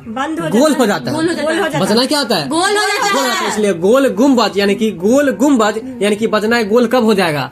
जब दिल नहीं रहेगा तब। इसलिए दिल से याद रखेगा आदिल। दिल से याद रखेगा आदिल। और जब आदिल याद हो जाएगा तो आदिल शाह क्या हो जाएगा? आदिल शाह। और एक बात तो पता ही है कि मुसलमान के नाम के पहले, जैसे हिंदू के नाम के पहले श्री लगाते हैं, तो मुसलमान के नाम के पहले क्या लगता है? मोहम्मद लगता है। इसलिए मोहम्मद आदिल शाह। यानी कि बीजापुर का जो गोल गुम्बज है, वह बीजापुर का जो गोल गुम्बज है वो किसका मकबरा है? तो मोहम्मद आदिल शाह। किसका मकबरा है? मोहम्मद आदिल शाह का। किसका मकबरा है? मोहम्मद आदिल शाह का। तो प्रश्न याद हुआ? अब बताइए, सबसे पहले मुझे बताएंगे आप लोग कि बीजापुर जो है ना, बीजापुर में मतलब आपको एक गोल गुम्बज है वो क्या चीज है? एक मकबरा है। मकबरा को अंग्रेजी में क्या कहते हैं? टॉम्ब कहते हैं। क्या कहते हैं? टॉम्ब कहते हैं। और बीजापुर का जो ये गोल गुम्बज है वो किसका मकबरा है? मोहम्मद आदिल शाह का मकबरा है। बात समझ में आ गया? यहाँ तक प्रश्न समझ में आ गया होगा। अब जो आपका अगला प्रश्न है विजयनगर साम्राज्य से ही संबंधित है। देखिए प्रश्न है कि विजयनगर साम्राज्य अपने उद्भव के लिए आभारी है। तो आप पहले मुझे ये बताइए कि उद्भव का मतलब क्या होता है? देखिए उद्भव का मतलब होता है आपको विकास करना। क्या होता है? विकास करना। यानी कि विजयनगर साम्राज्य किसके समय में विकास हुआ था, किसके समय में उत्पन्न हुआ था? उद्भव का मतलब खास तौर पर समझिए उत्पन्न। क्या समझिएगा? उत्पन्न। तो विजयनगर साम्राज्य का जो उत्पन्न हुआ था इसका स्थापना किसने किया था? हरिहर बुक्का किया था कि नहीं किया था? तो प्रश्न वही है, बस घुमाया है ना। प्रश्न समझ में आ गया होगा ना। यानी कि विजयनगर साम्राज्य अपने उद्भव के लिए आभारी है। तो यानी कि इसका उत्पन्न किसने किया था? तो हरिहर एवं बुक्का ने किया था। किसने किया था? हरिहर एवं बुक्का ने किया था। विजयनगर साम्राज्य जो है वह विजयनगर साम्राज्य अपने उद्भव के लिए आभारी है। आभारी का मतलब क्या होता है? जैसे हम आपका कोई काम कर देंगे, मान लीजिए आपको यहाँ से आपको दिल्ली जाना है और अब हम अपने 4 चक्का गाड़ी पर आपको दिल्ली बैठा के लेके चले गए, तो आप उतरते समय कहेगा ना कि हम आपका आभार व्यक्त करते हैं। आप एप्लीकेशन लिखते हैं, उसमें कहते हैं कि श्रीमान प्रधानाध्यापक से अनुरोध है कि हमारी छुट्टी देने का कृपा करेंगे, इसके लिए मैं आभारी रहूंगी। बोलते कि नहीं बोलते हैं? आभार का मतलब होता है कि आप जो है सो मतलब वो जो आपका एक काम कर दिए तो उस काम के लिए खुशी होकर के आप भी उनके लिए आभार है। बात समझ में आ रहा है? ठीक है। तो इसलिए याद रखिएगा कि विजयनगर साम्राज्य का जो उद्भव हुआ मतलब उत्पन्न हुआ, उत्पन्न जो स्थापना किया वही ना उत्पन्न हुआ, जो स्थापना किया वही उसको उत्पन्न करने वाला भी हुआ। तो वही बात है कि विजयनगर साम्राज्य को अपने उद्भव के लिए आभारी कौन है? तो हरिहर और बताइए कि हरिहर और बुक्का किस संत से प्रभावित होकर विजयनगर की स्थापना किया? इसकी स्थापना कब हुई है? 1336 ईस्वी में। किस शताब्दी में हुई है? में। बिल्कुल। आगे चलिए, अगला प्रश्न है कि चार मीनार स्थित है, और ये प्रश्न आपको हम जस्ट पीछे बताए थे कि 4 गो मीनार जब एक जगह पर कोई देखेगा तो हदरिए जाएगा ना। अरे मीनार का मतलब बताए थे टावर। अच्छा, चार को टावर एक जगह कोई देखेगा तो हदरिए ना जाएगा। इसलिए 4 मीनार कहाँ पर स्थित है भाई? कहाँ पर स्थित है? हैदराबाद में स्थित है। और बताइए हैदराबाद किन 2 जगहों की राजधानी है? एक आंध्र प्रदेश की और दूसरा तेलंगाना की। किसकी है? एक आंध्र प्रदेश की, दूसरा तेलंगाना की राजधानी है। बात समझ में आ रहा है ना? चलिए बताइए कि 4 मीनार का निर्माण किसने करवाया? कुली कुतुब शाह। किसने करवाया? कुली कुतुब शाह ने करवाया। बात समझ में आ रहा है? तो यहाँ तक तो आपको समझने बहुत अच्छा तरीका से आ गया होगा। तो एक बार फटाफट से बताइए कि 4 मीनार कहाँ पर है और इसका निर्माण किसने करवाया है? हैदराबाद में है। कुली कुतुब शाह ने इसका निर्माण करवाया था। बहुत अच्छा। आइए आपका अगला प्रश्न है कि प्रसिद्ध ऐतिहासिक स्थल, इतिहास का विशेषण क्या होता है? ऐतिहासिक। ध्यान से देख लीजिए, प्रसिद्ध ऐतिहासिक स्थल हम्पी जो है, हम्पी वो किस जिले में है? यानी कि आपको हम्पी के बारे में पूछा जा रहा है कि यह हम्पी अगर पूछे कि किस राज्य में है तो राज्य इसका हो जाएगा विजयनगर। अभी जस्ट बताए थे कर्नाटक, जो कि प्रश्न पूछा था, इस पर फोकस भी किए थे।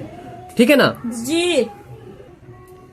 ये जो ऐतिहासिक स्थल हम्पी है वो हम्पी किस जिले में है? तो याद रखिएगा ये आपको बेल्लारी जिले में। किस जिले में है? बेल्लारी जिले में। बेल्लारी जिला में है। बात समझ में आ रहा है? तो देखिए बेल्लारी जिला में है। अगर मान चलिए कि हम आपको बताए थे हम्पी के बारे में, उस समय चर्चा किए थे कि जैसे ही आप पढ़ने के लिए बैठे कि आप हाफने लगे, जैसे ही पढ़ने के लिए बैठे कि आप हाफने लगे, यानी कि आपको हाफ ही होने लगा। जब आपको हाफ ही होने लगेगा ना तो हम आपको बेलाइए ना देंगे जी। हम क्या करेंगे? आपको बेला देंगे। बेला देंगे मतलब भगा देंगे। बेला देंगे मतलब भगा देंगे। इसलिए बेला देने से याद रखिएगा बेल्लारी। क्या याद रखिएगा? बेल्लारी। क्या याद रखिएगा? बेल्लारी। बेल्लारी। बात समझ आ रहा है? तो याद रखिएगा यहाँ प्रश्न है कि हम्पी किस जिला में है, तो जिला पूछेगा तो बेल्लारी, और राज्य पूछेगा तो कर्नाटक। जिला पूछेगा तो बेल्लारी, राज्य पूछेगा तो कर्नाटक। जय पूछेगा जिला। बोलो ना जिला।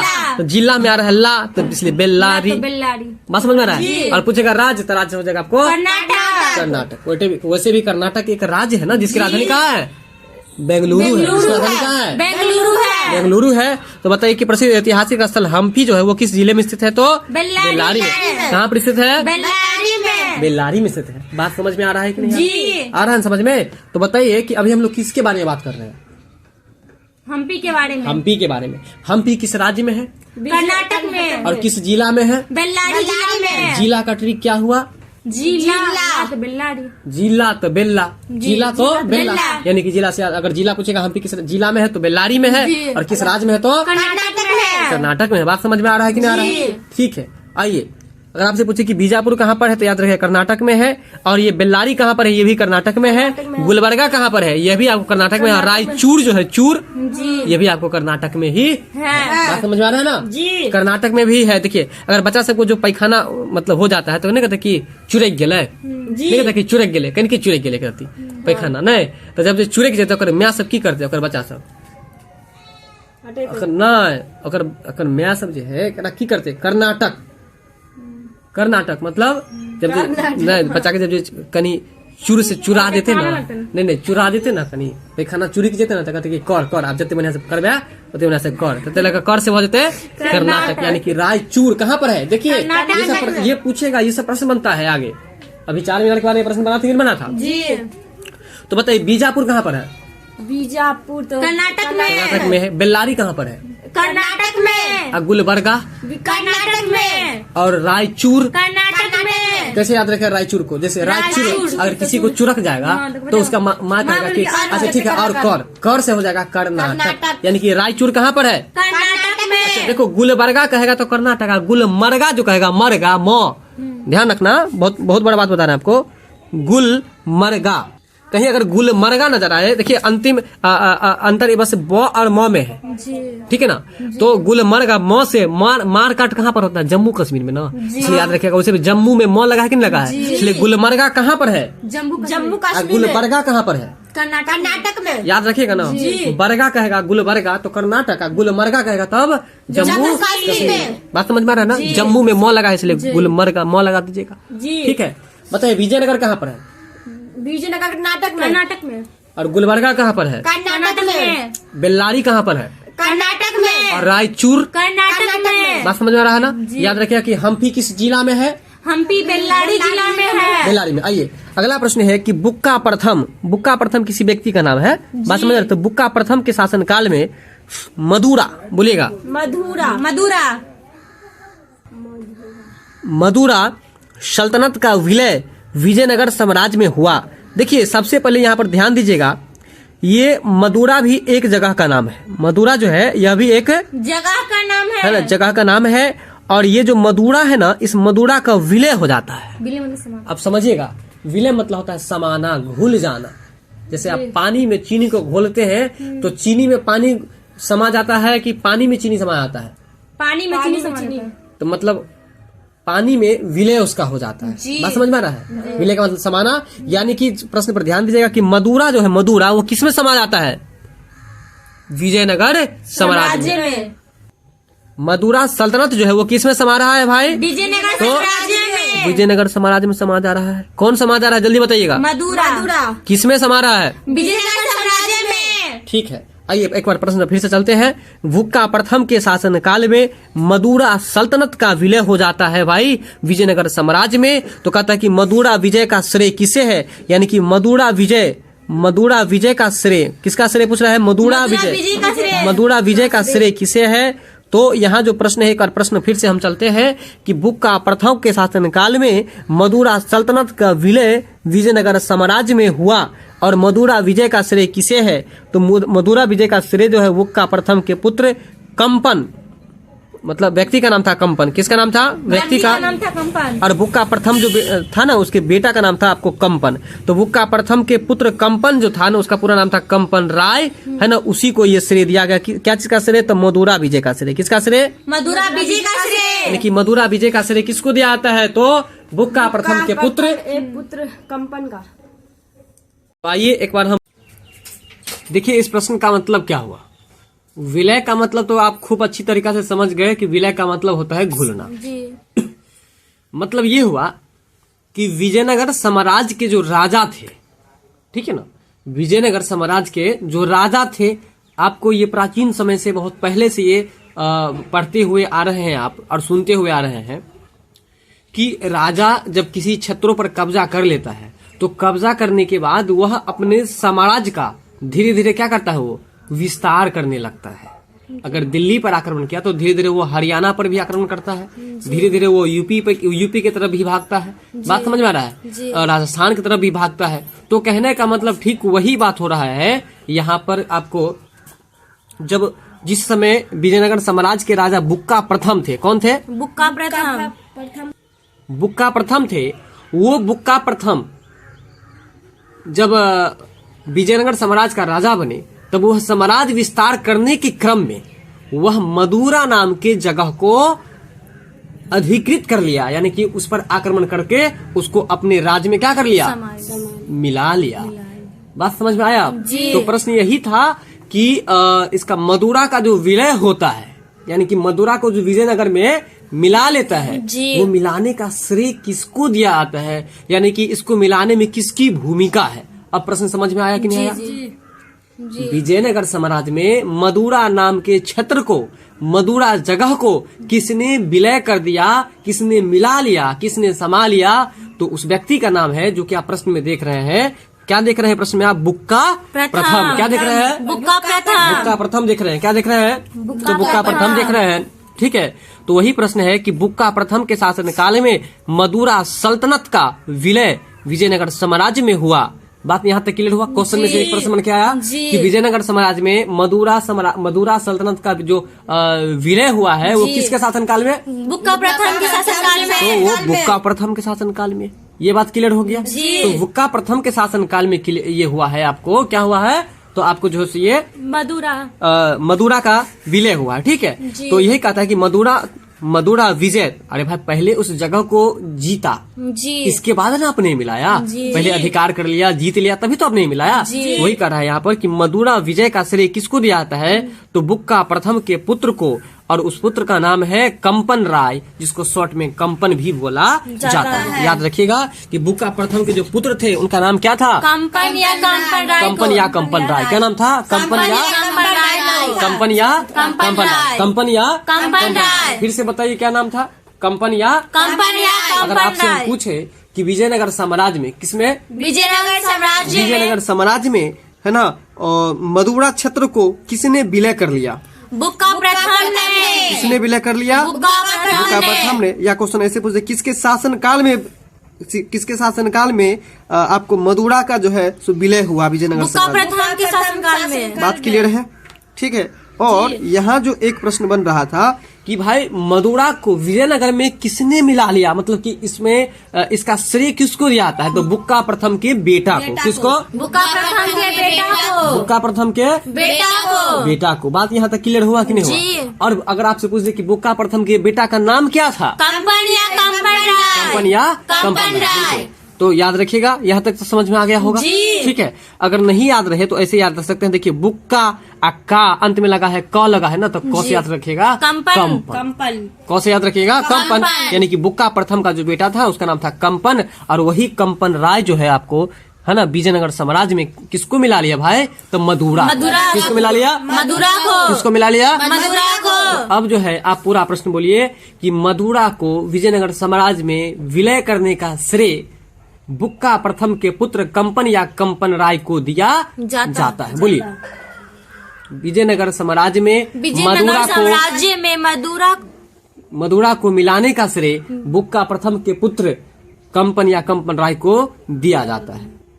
ठीक है, तो यहाँ तक प्रश्न समझ में आ गया होगा। चलिए चलते हैं अगले प्रश्न पर।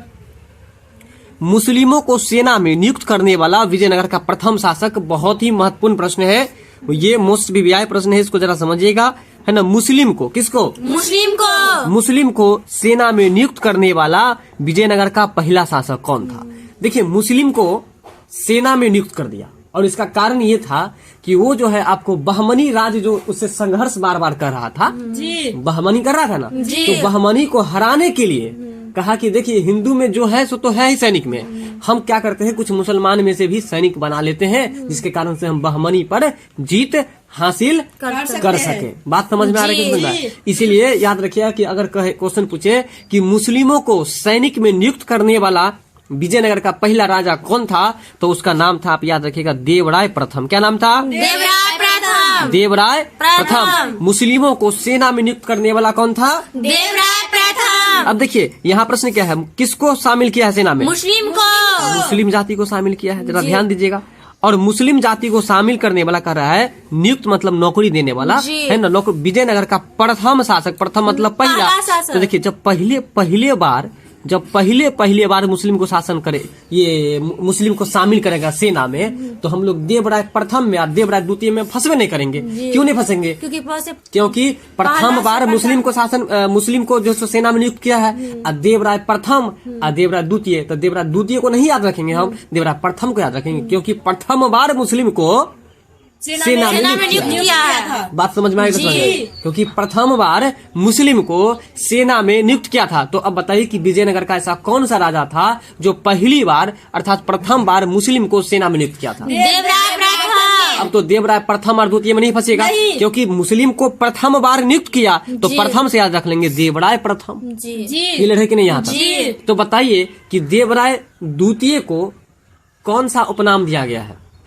हम बैक के क्लास में चर्चा किए थे कि देवराय द्वितीय को प्रोढ़ है कि नहीं? बताइए, बताए थे कि नहीं बताए थे हम? प्रोढ़ देवराय कहते हैं। क्या कहते हैं? प्रोढ़ देवराय कहते हैं। बात समझ में आ रहा है? तो देखिए यहाँ पर कि मुस्लिमों को सेना में नियुक्त करने वाला विजयनगर का पहला राजा कौन था? बताइए। हमको लगता है कि आपको नहीं भूलेंगे, ये नहीं आपको भूलने नहीं देगा ये प्रश्न। ठीक है, तो मुस्लिम को सेना में नियुक्त करने वाला विजयनगर का पहला शासक कौन था? देवराय प्रथम। कॉन्सेप्ट क्लियर हो गया? चलिए, अगर आपसे पूछ दे कि मुस्लिम को सेना में नियुक्त करने का रीजन क्या था, कारण क्या था, तो आप क्या कहिएगा? कि बहमनी राज्यों से जो संघर्ष चल रहा था, बहमनी को हराने के लिए जो है सो मुस्लिम को सेना में नियुक्त कर लिया था। बात यहाँ तक क्लियर है? चलिए चलते हम लोग अगले प्रश्न पर। इसके बाद जो आपका अगला प्रश्न है,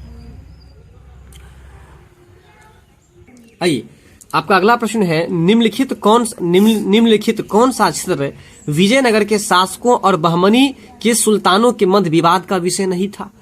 प्रश्न समझिएगा, कहता है कि निम्नलिखित में, ये में छूट गया है यहाँ पर, निम्नलिखित में कौन सा क्षेत्र है जो विजयनगर के शासकों और बहमनी के शासकों, विजयनगर के राजा, ठीक है ना, विजयनगर के राजा और बहमनी के राजा, बात समझ में आ रहा है ना, बहमनी के राजा और विजयनगर के जो राजा थे उनके बीच में करा विवाद होने का कारण कौन नहीं था, उनके बीच में झगड़ा होने का कारण कौन नहीं था। तो देखिए सबसे पहले आप जो है ऑप्शन नंबर ए जो देख रहे हैं, ये आपको इसको तो याद रखिएगा कि झगड़ा होने का कारण ये सबसे बड़ा कारण यही था, कृष्णा नदी और तुंगभद्रा नदी के बीच का जो क्षेत्र था ना जी, वो झगड़ा होने का सबसे बड़ा रीजन था।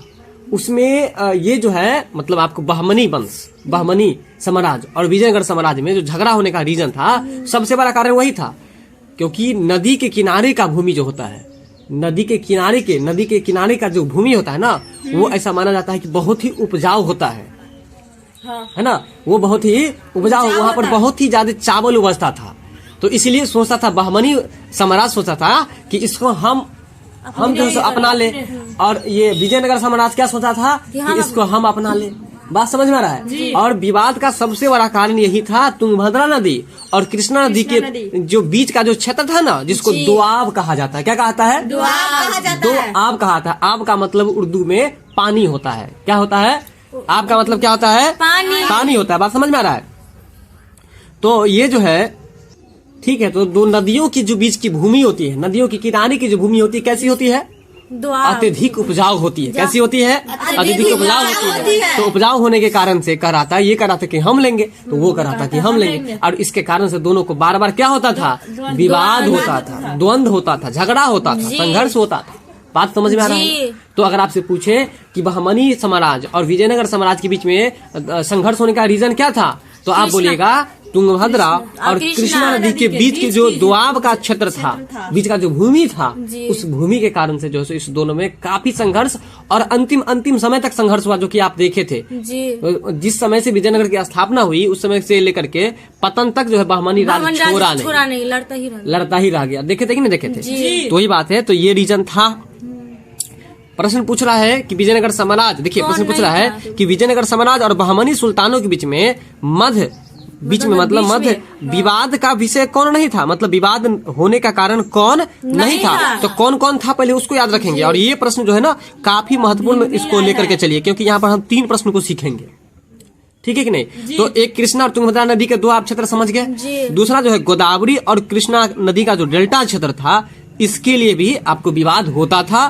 ठीक है। इसके बाद है आपको मराठवाड़ा का कोंकण आदि क्षेत्र जो है, इसके लिए विवाद था, जबकि वारंगल का जो क्षेत्र है इसके लिए विवाद नहीं था। तो इसको हम एक बार पुनः प्रश्न पर चलेंगे और याद करेंगे। तो बोलिए सबसे पहला कारण क्या था?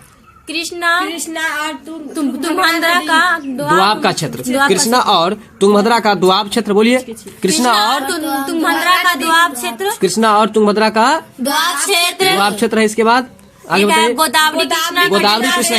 गोदावरी कृष्णा का डेल्टा क्षेत्र। बोलिए जी। अगला है मराठवाड़ा, है ना, मराठवाड़ा का कोंकण, मराठवाड़ा का कोंकण क्षेत्र, मराठवाड़ा का कोंकण क्षेत्र। ठीक है, फिर से बोलो मराठवाड़ा का कोंकण क्षेत्र। और इसके बाद जो है आपको 3 नंबर जो है ये याद हो गया। तो बताइए सबसे पहले क्या था? कृष्णा और तुंगभद्रा, ये 2 नदियों के बीच का दोआब क्षेत्र, और दूसरा जो था कृष्णा और गोदावरी का डेल्टा क्षेत्र। फिर से बोलिए कृष्णा और गोदावरी का डेल्टा क्षेत्र, कृष्णा और गोदावरी का डेल्टा क्षेत्र। और तीसरा जो है मराठवाड़ा का कोंकण क्षेत्र। बोलिएगा फिर से बोलिएगा। चलिए तो एक बार पुनः इसको हम लोग याद करते हैं। ठीक है। तो कृष्णा तुंगभद्रा का दोआब क्षेत्र। बोलिएगा कृष्णा तुंगभद्रा का दोआब क्षेत्र। हम किस सिस्टम से बोलते हैं, जिस सिस्टम से हम बोल रहे हैं वैसे ही बोलिएगा ना, तो याद हो जाएगा, दिमाग में बैठ गया होगा। यहाँ 2 नदी की चर्चा है, कृष्णा और तुंगभद्रा। तो कृष्णा तुंगभद्रा का दोआब क्षेत्र। बोलिएगा कृष्णा और तुंगभद्रा का दोआब क्षेत्र। कृष्णा तुंगभद्रा का दोआब क्षेत्र। कृष्णा और तुंगभद्रा का दोआब क्षेत्र। कृष्णा और तुंगभद्रा का दोआब क्षेत्र, ये याद हो गया। चलिए इसके बाद है कृष्णा गोदावरी का डेल्टा क्षेत्र। बोलिएगा कृष्णा गोदावरी का डेल्टा क्षेत्र। याद हो गया? जी। कृष्णा गोदावरी का डेल्टा क्षेत्र हो गया। जी। इसके बाद जो तीसरा है आपको मराठवाड़ा, बोलिएगा पहले। मराठवाड़ा मराठवाड़ा का कोंकण क्षेत्र, बोलिएगा। मराठवाड़ा का कोंकण क्षेत्र। अब तीनों एक बार हम बोलते हैं, फिर आप लोग बोलिएगा। पहला है कृष्णा और तुंगभद्रा का दोआब क्षेत्र, दूसरा है कृष्णा और गोदावरी, कृष्णा और गोदावरी का डेल्टा क्षेत्र, ठीक है ना। और इसके बाद जो तीसरा है मराठवाड़ा का, है ना, मराठवाड़ा का कोंकण क्षेत्र। तो याद हो गया आप लोगों को? अगर आपसे पूछे कि बहमनी साम्राज्य और विजयनगर साम्राज्य के बीच में विवाद का कौन सा विषय नहीं था, तो आप सीधा सीधा इसका आंसर 3 गो को छोड़ करके दीजिएगा। और वो 3 कौन कौन सा था? तो सबसे पहले हम लोग याद रखेंगे कृष्णा तुंगभद्रा का दोआब क्षेत्र, कृष्णा गोदावरी का डेल्टा क्षेत्र, और तीसरा जो था आपको मराठवाड़ा का कोंकण क्षेत्र। ये तीनों को छोड़ करके जवाब देंगे। और चौथा जो है ना वारंगल का क्षेत्र। चौथा क्या है? वारंगल का क्षेत्र। ये वारंगल का जो क्षेत्र है ना, ऑप्शन डी, ये आपको विवाद का कारण नहीं था। समझ में आ गया? तो विवाद का कारण कौन नहीं था? वारंगल का क्षेत्र जो है विवाद का कारण नहीं था। जबकि कौन कौन सा था, एक बार फिर से बताइए। कृष्णा तुंगभद्रा का दोआब क्षेत्र, कृष्णा गोदावरी का क्षेत्र, डेल्टा क्षेत्र, और मराठवाड़ा का कोंकण क्षेत्र। बात समझ गए ना? तो इस तरह से सिस्टम से बोला कीजिए, बार बार करें, सिस्टम में आइए। एक बार फिर से बोले फास्टली में। कृष्णा और तुंगभद्रा का दोआब क्षेत्र, कृष्णा गोदावरी का डेल्टा क्षेत्र, मराठवाड़ा का कोंकण क्षेत्र। और कौन नहीं था? कौन सा विवाद का कारण था? अब तो याद हो गया होगा। तो बताइए विजयनगर साम्राज्य का और बहमनी साम्राज्य का विवाद का विषय कौन नहीं था? वारंगल का क्षेत्र नहीं था। और कौन कौन था? कृष्णा तुंगभद्रा का दोआब क्षेत्र, कृष्णा गोदावरी का डेल्टा क्षेत्र, और मराठवाड़ा का कोंकण क्षेत्र। मराठवाड़ा कोंकण क्षेत्र, मराठवाड़ा का कोंकण क्षेत्र। कौन नहीं था? वारंगल का क्षेत्र नहीं था। याद हो गया ना? ये प्रश्न बहुत ही ज्यादा महत्वपूर्ण था। ठीक है, आइए अब चलते हम लोग अगले प्रश्न पर। चलिए, अब आपका जो अगला प्रश्न है कि निम्नलिखित में से विजयनगर राज्य का प्रथम राजवंश कौन सा था? ये तो बहुत ही अच्छा प्रश्न है कि नहीं? विजयनगर साम्राज्य का कह रहा है कि प्रथम राजवंश कौन सा था। तो देखिए विजयनगर साम्राज्य का प्रथम राजवंश यानी कि पहला राजवंश का पूछ रहा है, नाम पूछ रहा है आपसे। तो पहला जो राजवंश है ना, ये आपको है ना, कर रहा है। एक मिनट, प्रथम राजवंश कौन सा था? तो संगमा। कौन सा था? संगमा। और यही संगमा, ये जो आप क्वेश्चन पढ़े होंगे कि हरिहर और बुक्का अपने पिता के नाम पर इस वंश की स्थापना किया था, प्रश्न पढ़े थे ना जी। तो यही उनके पिता का नाम संगमा था। क्या था? संगमा था। इस कारण से ही इस वंश का नाम संगम वंश रखा था। कौन सा वंश है? संगम वंश। कौन सा वंश है? संगम वंश। बात समझ में आ रहा है? तो विजयनगर साम्राज्य का जो पहला राजवंश था, वो पहला राजवंश का नाम क्या था? संगमा। पहला राजवंश का नाम क्या था? संगमा। देखिए एक बात बताते हैं, जब आप मान चलिए पहले बार कहीं जा रहे होते हैं ना, मान लीजिए आप मार्केट करने के लिए पहले बार आप जाइएगा, समझ लीजिए कि आप बच्चा है और आप पहले बार कहीं भोज खाने के लिए जाइएगा या कहीं मार्केट जाइएगा सामान लेने के लिए, तो आपकी मम्मी आपके पापा क्या बोलेंगे पता है? कि इसको किसी का संग कर देते हैं। क्योंकि ये संग क्यों करते हैं? क्योंकि ये पहली बार जा रहा है। नहीं समझ में आ रहा है मेरी बात? तो इसलिए याद रखिएगा कि विजयनगर साम्राज्य का प्रथम शासक जब पूछे तो प्रथम वाला बात है ना, मतलब पहला बार है ना, तो प्रथम बार जो है संगम को याद रखेंगे। नहीं समझ में आया मेरा बात? जी। जब पहले बार किसी जगह पर आप जाएंगे, आप बच्चे रहेंगे, पहले बार कहीं आप जाएंगे, तो आपके गार्जियन आपको क्या कहेंगे कि इसको किसी के संग लगा देते हैं। तो संग से याद हो जाएगा संगमा। यानी कि विजयनगर साम्राज्य का प्रथम राजवंश का नाम क्या था? संगमा। क्या नाम था? संगमा। और यही संगमा नाम पर ही विजयनगर साम्राज्य में जो है साम्राज्य का जो पहला वंश का नाम रखा गया था, उसका नाम था आपको क्या? संगम राजवंश। क्या नाम था? संगम राजवंश। क्या नाम था? संगम राजवंश। संगम राजवंश। बात यहाँ तक समझ में आया? जी। समझ में आया कि नहीं? जी। चलिए आगे चले। इसके बाद है, तो ये निम्नलिखित में से इसको काट दीजिएगा। आगे चलिए, विजयनगर के किस शासक की उपाधि गजवेतेकर है? गजवेतेकर, बोलिएगा। गजवेतेकर। हाँ, गज मतलब क्या होता है? हाथी। गज मतलब क्या होता है? हाथी होता है। तो विजयनगर किस शासक, मतलब कौन से ऐसे शासक थे जिनकी एक उपाधि थी, और वो उपाधि कौन सी थी? गजवेतेकर। बोलिएगा गजवेतेकर है। देखिए देवराय द्वितीय को क्या कहा जाता है? अभी आप बताइए। प्रोढ़ देवराय। क्या कहा जाता है? क्या कहा जाता है? प्रोढ़ देवराय कहा जाता है। तो प्रोढ़ देवराय जो कहा जाता है, अब ध्यान से इतना सुनिएगा, प्रोढ़ मतलब बूढ़ा हो गया जी। प्रोढ़ मतलब क्या हो गया? बूढ़ा। देखिए बूढ़ा होने के साथ साथ एक बात और याद रखिए। चलिए, तो यहाँ जो प्रश्न है कि विजयनगर के किस राजा को गज बेतेकर कहा जाता है। गज बेतेकर क्या है? गज बेतेकर कहा जाता गज है। का मतलब क्या बताए थे आप? हाथी। हाथी। गज का मतलब हाथी। हाथी मैंने साथी मूवी देखे हैं आप लोग? नहीं देखे हैं? चलिए, नहीं देखे तो इतना तो देखे ना कम से कम कि गज मतलब हाथी, और हाथी जो है भगवान के पास देखे हैं कि नहीं देखे हैं? जी। कौन भगवान के पास? गणेश भगवान। गणेश भगवान के पास देखे हैं। उनके तो मुँह हैं। तो गज मतलब हाथी, और हाथी के बारे में अभी आप बताए कि ये जो है ना हाथी आप गणेश भगवान के पास आप बताए, ठीक है। तो गणेश भगवान क्या है? देवता ना है? जी। क्या है? देवता है ना। तो देखिए गज वेतकर, गज मतलब क्या बताए अभी जस्ट बोलिए? हाथी। हाथी। हाथी में कितना लेटर वर्ण कितना होता है? दो गो। इसलिए दूगो से याद रख लीजिएगा, देवराय द्वितीय। दूगो से क्या याद रखेगा? देवराय द्वितीय। यानी कि जब ये कहेगा कि गज वेतेकर किसकी उपाधि है? देवराय द्वितीय का। बात समझना, जैसे आएगा गज तो गज से याद रखेगा, गज मतलब हाथी, और हाथी देवता के पास होता है ना। जी। हाथी देवते के पास रहता है ना। जी। तो इसलिए हाथी देवता के पास रहेगा, और हाथी में अच्छा है गज में, देखिए गज में अच्छा है हाथी में क्या गो लेटर है, क्या गो वर्ण है? दो। इसलिए देवराय द्वितीय याद रखेंगे हम लोग, देवराय प्रथम को भूल जाएंगे। नहीं समझ में आया बात? जी। तो बताइए कि विजयनगर के किस शासक को गज बेतेकर की उपाधि दी गई थी? देवराय द्वितीय को। प्रश्न समझ में आया कि नहीं? जी। विजयनगर के किस शासक को गज बेतेकर की उपाधि दी गई थी? देवराय द्वितीय को। देवराय द्वितीय को। प्रश्न समझ में आ गया ना? चलिए चलते हैं अगले प्रश्न पर। ठीक है, विजयनगर के किस शासक की उपाधि गज बेतेकर थी? तो देवराय द्वितीय। आगे चलिए, विजयनगर के किस शासक ने अपनी सेना में मुसलमानों को भर्ती किया था? आप जस्ट अभी पढ़े थे, मुसलमानों को भर्ती किया था। लेकिन समझिएगा, यहाँ जो प्रश्न पढ़े थे अभी, मुसलमानों को सबसे पहली बार, जी, सबसे प्रथम बार अगर कहेगा तो देवराय प्रथम होगा। लेकिन यहाँ जो आंसर आने वाला है वो देवराय द्वितीय आने वाला है, इसलिए थोड़ा संभालिएगा। जी। अब देखिए जरा इस प्रश्न पर ध्यान दीजिए, ये प्रश्न थोड़ा सा फंसाने वाला है, जहां पर आप लोग थोड़ा सा फंस सकते हैं। थोड़ा सा एक निगाह दीजिए, क्लियर हो जाएगा। जैसा कि आप 31 नंबर प्रश्न पढ़े थे, 31 नंबर प्रश्न में आप क्या पढ़े थे कि विजयनगर का ऐसा कौन सा पहला शासक है? विजयनगर साम्राज्य का ऐसा कौन सा पहला शासक है जो अपने सेना में मुसलमान को भर्ती किया? मुसलमानों को वहां पर कह रहा है कि मुसलमान को भर्ती करने वाला पहला शासक कौन था?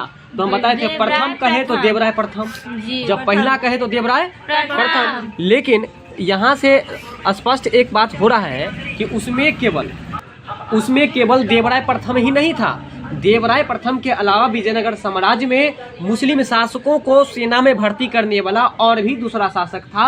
और दूसरा शासक में जो ये आंसर दे रहा है अभी प्रेजेंटली का जो 35 नंबर प्रश्न है, ये दे रहा है देवराय द्वितीय। देवराय द्वितीय। तो याद रखिएगा, मुसलमान को भर्ती करने वाला, सेना में मुसलमान को भर्ती करने वाला पहला शासक था देवराय प्रथम। पहला। तो पहला वाला में पहला मतलब एक, तो देवराय प्रथम में एगो डंडा रहता है ना रोमन में, तो इसलिए देवराय प्रथम।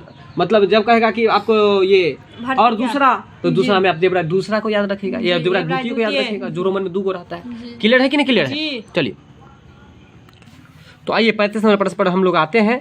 विजयनगर के किस शासक ने अपनी सेना में, कहाँ पर? अपनी सेना में मुसलमानों की भर्ती किया?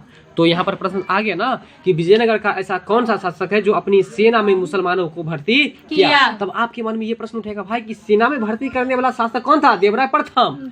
लेकिन यहाँ पर एक चीज थोड़ा सा सोचिएगा कि जब प्रथम पूछेगा तो देवराय प्रथम, लेकिन जब प्रथम के अलावा पूछेगा तो देवराय द्वितीय मारिएगा। ठीक है, तो अब देवराय द्वितीय को कैसे याद रखिएगा ये भी जरा समझिए।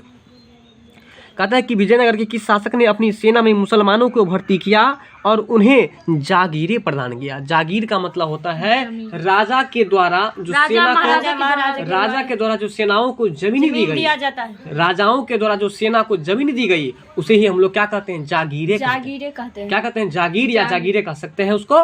बात समझ में आ रहा है? तो सेना को मुसलमान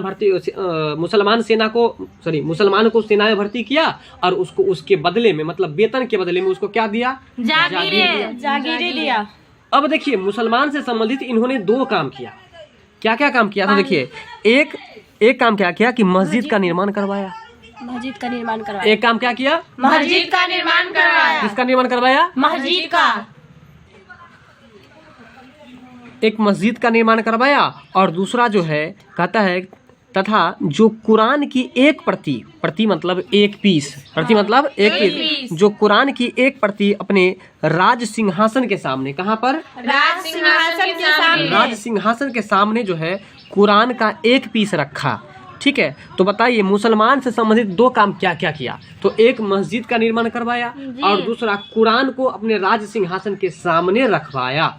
कितना कुरान को? एक ओनली वन कुरान को, केवल एक पीस कुरान को ही वह अपने राज सिंहासन के पास रखवाया। तो इसी से याद रख लीजिएगा कि मुसलमान से संबंधित ये दो काम किया, एक मस्जिद का निर्माण करवा दिया और दूसरा कुरान को अपने राज सिंहासन के पास रखता था। इसलिए दो काम वाला जब प्रश्न आए कि मस्जिद का निर्माण कराया और कुरान को अपने पास रखता था, तो जब दो गो काम वाला बात नजर आए कहीं पर, तो आप देवराय द्वितीय को याद कर लीजिएगा। लेकिन प्रश्न अगर ऐसे पूछ दे कि अपनी सेना में मुसलमान को भर्ती किस शासक ने पहली बार किया, तो पहली बार देवराय प्रथम। और जब ये प्रश्न ऐसे रहे, एक बार पुनः हम प्रश्न फाइनली बता देते हैं, फुल्ली एंड फाइनली बताने, समझिएगा कि विजयनगर साम्राज्य के ऐसे कौन से शासक थे जो सेना में मुसलमानों को भर्ती किया और उन्हें जागीरें प्रदान की, साथ में उनके लिए एक मस्जिद बनवाया और मस्जिद के साथ साथ अपने राज सिंहासन के सामने जो है एक पीस कुरान रखते थे।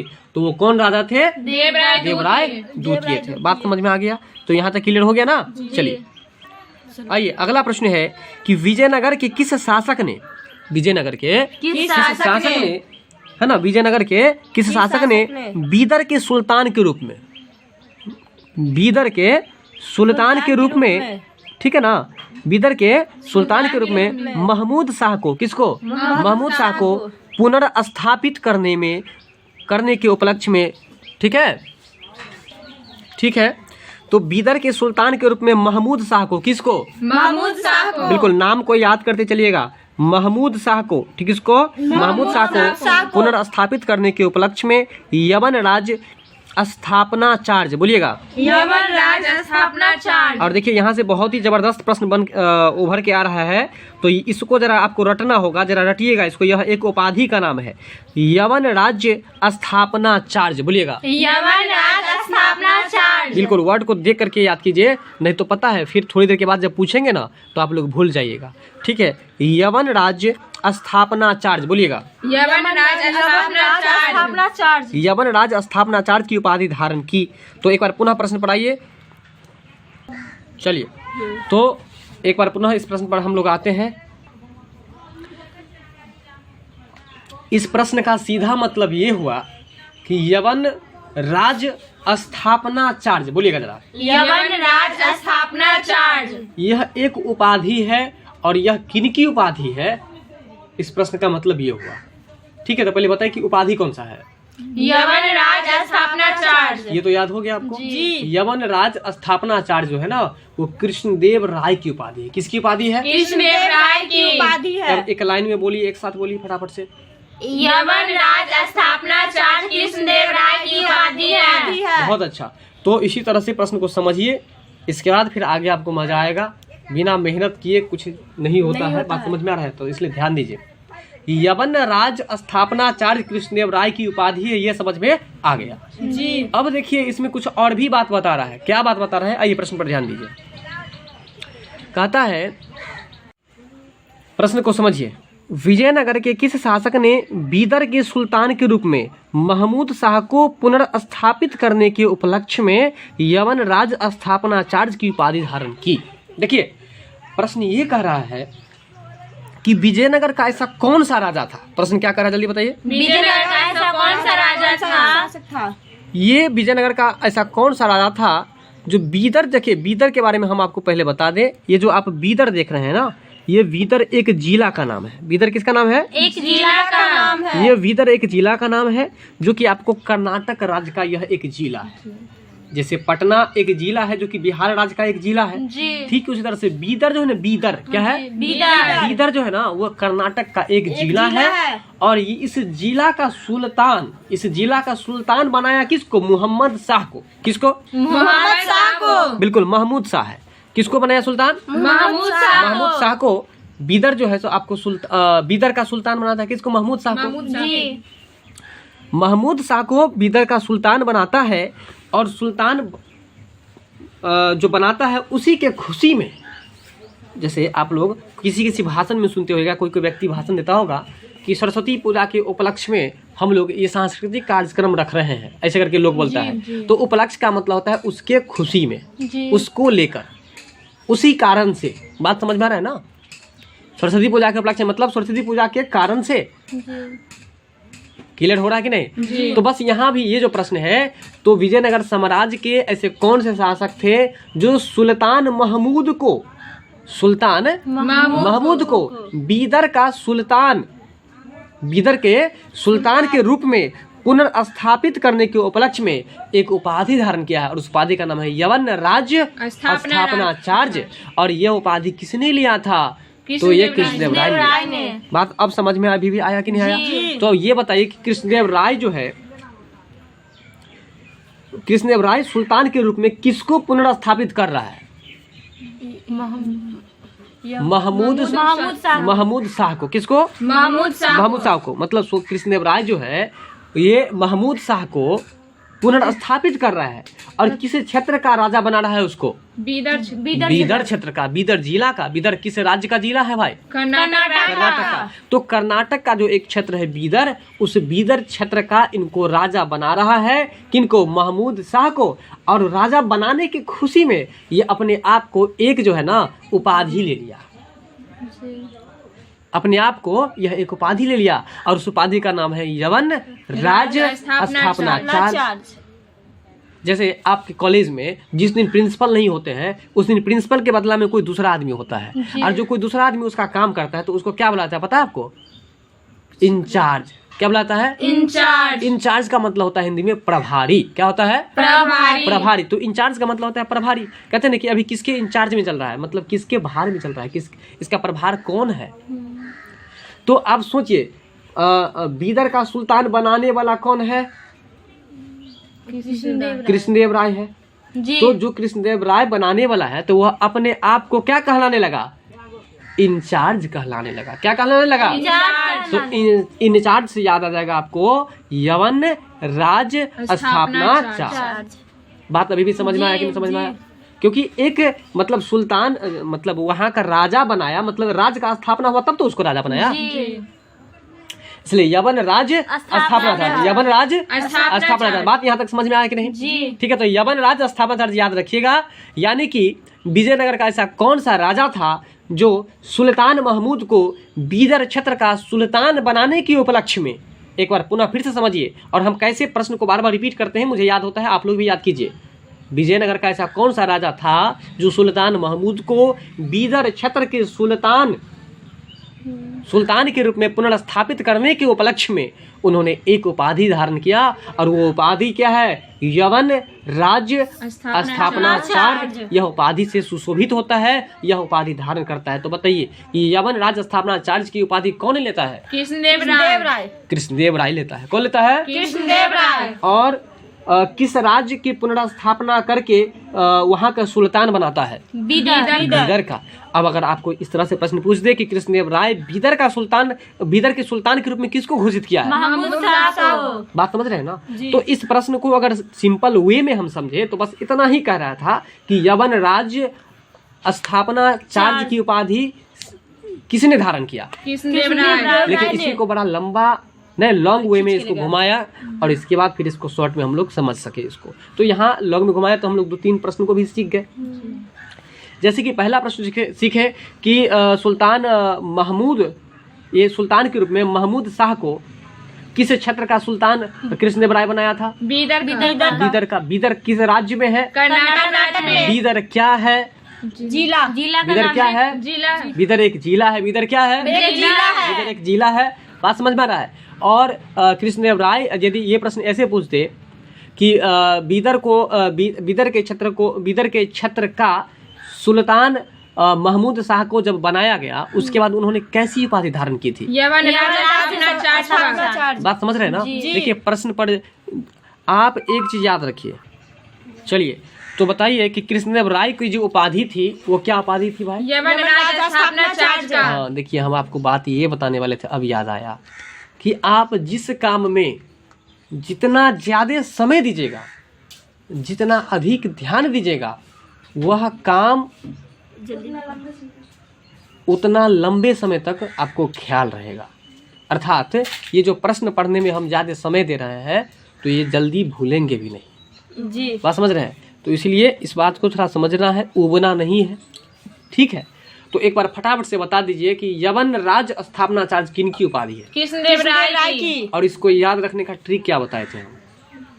किसी को नहीं पता होगा, नहीं, क्योंकि ध्यान ही नहीं था पढ़ाई पर। बताइए क्या ट्रिक था इसका? नहीं पता है ना? इसका ट्रिक ये था कि स्थापना करने वाला व्यक्ति कौन है? कृष्णदेव राय है ना जी। स्थापना वही ना करवाया है। तो जो स्थापना कराया इसका मतलब उसका इंचार्ज था तब ना स्थापना करवाया। नहीं समझ में आया? तो इंचार्ज से याद रखेंगे यवनराज स्थापनाचार्य। और यवनराज स्थापनाचार्य जो है यह किन की उपाधि है? तो कृष्णदेव राय की उपाधि है।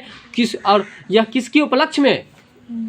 तो बीदर जिला के क्षेत्र का एक सुल्तान के रूप में घोषित करने के लिए महमूद शाह को, है कि नहीं, उसके उपलक्ष्य में ही ये उपाधि लिया था। और कौन सी उपाधि लिया था?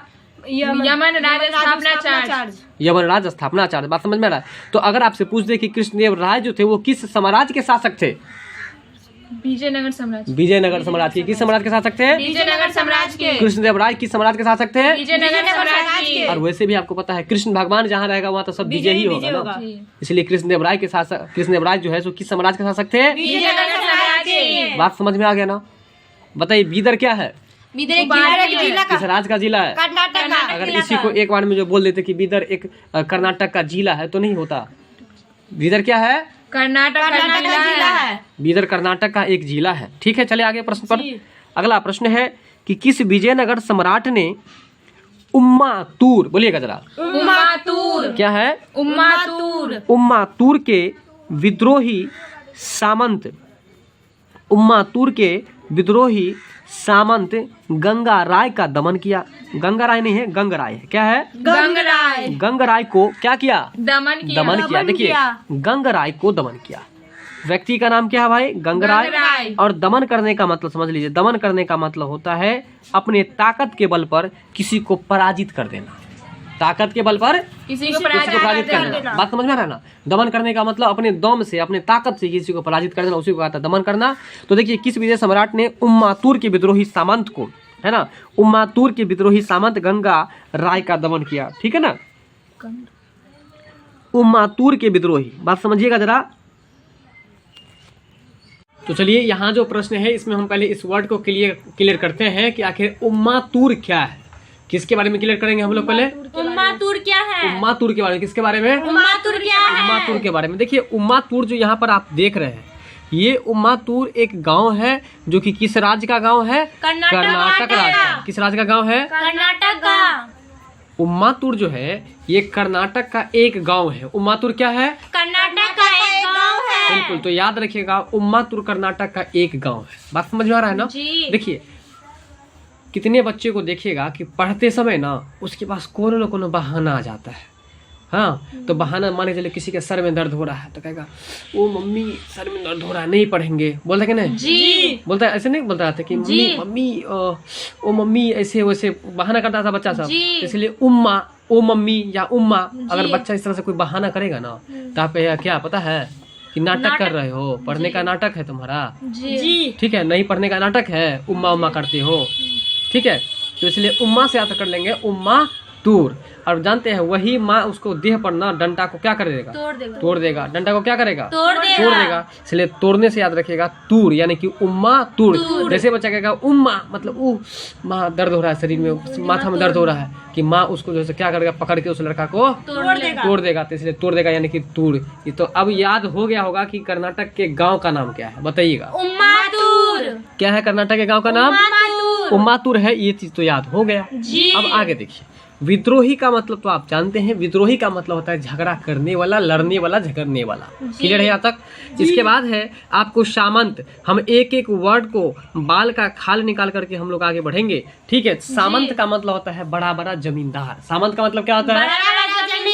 बिल्कुल, तो बड़ा बड़ा जमींदार होता है। तो अब देखिए यहाँ पर समझिएगा, किस विजयनगर सम्राट ने, किस विजयनगर सम्राट ने, मतलब विजयनगर का ऐसा कौन सा राजा, सम्राट का मतलब राजा, विजयनगर के ऐसे कौन से सम्राट थे जो कि उम्मातूर के विद्रोही सामंत, उम्मातूर के विद्रोही सामंत गंगराय का दमन किया।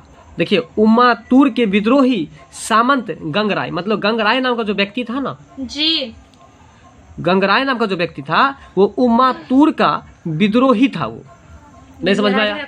वो जो है उम्मातूर के प्रति जो है ना लड़ने झगड़ने वाला था। किसके प्रति? उम्मातूर के प्रति। उम्मातूर के प्रति लड़ने झगड़ने वाला कौन था? गंगराय। क्या नाम था? गंगराय। गंगराय। तो इसलिए याद रखिएगा कि उम्मातूर के विद्रोही सामंत, और उसका नाम क्या था? अगर आपसे पूछे कि उम्मातूर के विद्रोही सामंत का क्या नाम था? गंगराय। गंगराय। यहाँ तक क्लियर है? जी। यानी कि गंगराय जो था ना, जी। गंगराय, उसे भी गंग से याद हो जाएगा गंगा, और गंगा हम लोग के लिए मैया है ना, जी। तो गंगा मैया है, तो इसलिए गंगा को हम लोग माँ कहते हैं, तो माँ से याद हो जाएगा आपको उम्मा। तो जैसे याद हो जाएगा उम्मा, तो उम्मा से याद हो जाएगा आपको उम्मातूर, और उम्मा में माँ लगा है तो माँ से याद हो जाएगा गंगा मैया। यानी कि उम्मातूर के विरोधी या उम्मातूर के विद्रोही सामंत का क्या नाम था? गंगराय। कॉन्सेप्ट क्लियर हुआ कि नहीं हुआ? जी। उम्मातूर के विद्रोही सामंत का क्या नाम था? गंगराय। लेकिन इस जानते हैं इस गंगराय, ये जो गंगराय है, इस गंगराय का जो है ना दमन किया गया है। इस गंगराय का क्या किया गया है? दमन किया गया है। जानते हैं इसको दमन करने वाला कौन है? इसको दमन करने वाला है आपको विजयनगर का कौन सा सम्राट? इसको दमन करने वाला विजयनगर का सम्राट है, वो है आपको कृष्णदेव राय। कौन है? कृष्णदेव राय। कृष्णदेव राय है। अब देखिए एक बात बताते हैं आपको हम, ये उम्मातूर को आप कैसे याद रखेंगे और गंगराय को आप कैसे याद रखें। देखिए गंगा तो हम लोग के लिए मैया है, ये तो आप समझ में आ गया। और माँ से हम लोग मैया नहीं याद रखेंगे, माँ याद रखेंगे, क्योंकि माँ से उम्मा याद आएगा। इसलिए उम्मातूर का विरोधी सामंत कौन था? गंगराय था। और वो जो गंगराय है उसको विजयनगर का कौन सा सम्राट दमन किया था? तो उसका नाम है कृष्णदेव राय। देखिए गंगराय है ना, गंग, तो गंग मतलब गंगा, और गंगा हम लोगों के लिए देवता है, ठीक है। और जानते हैं कि कृष्ण भगवान भी हम लोग के लिए देवता है ना, तो इसलिए याद रखिएगा कि कृष्णदेव राय, जैसे ये कृष्ण भगवान को केशव भाई बहन को कौन मारता था? कंस मामा।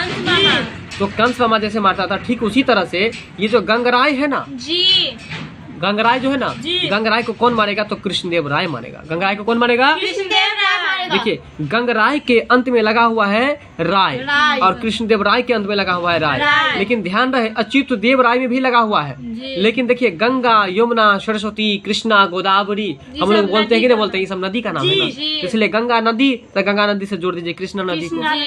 याद रहेगा नहीं याद रहेगा? तो गंगदेव कौन था अगर आपसे पूछे तो आप क्या बताइएगा?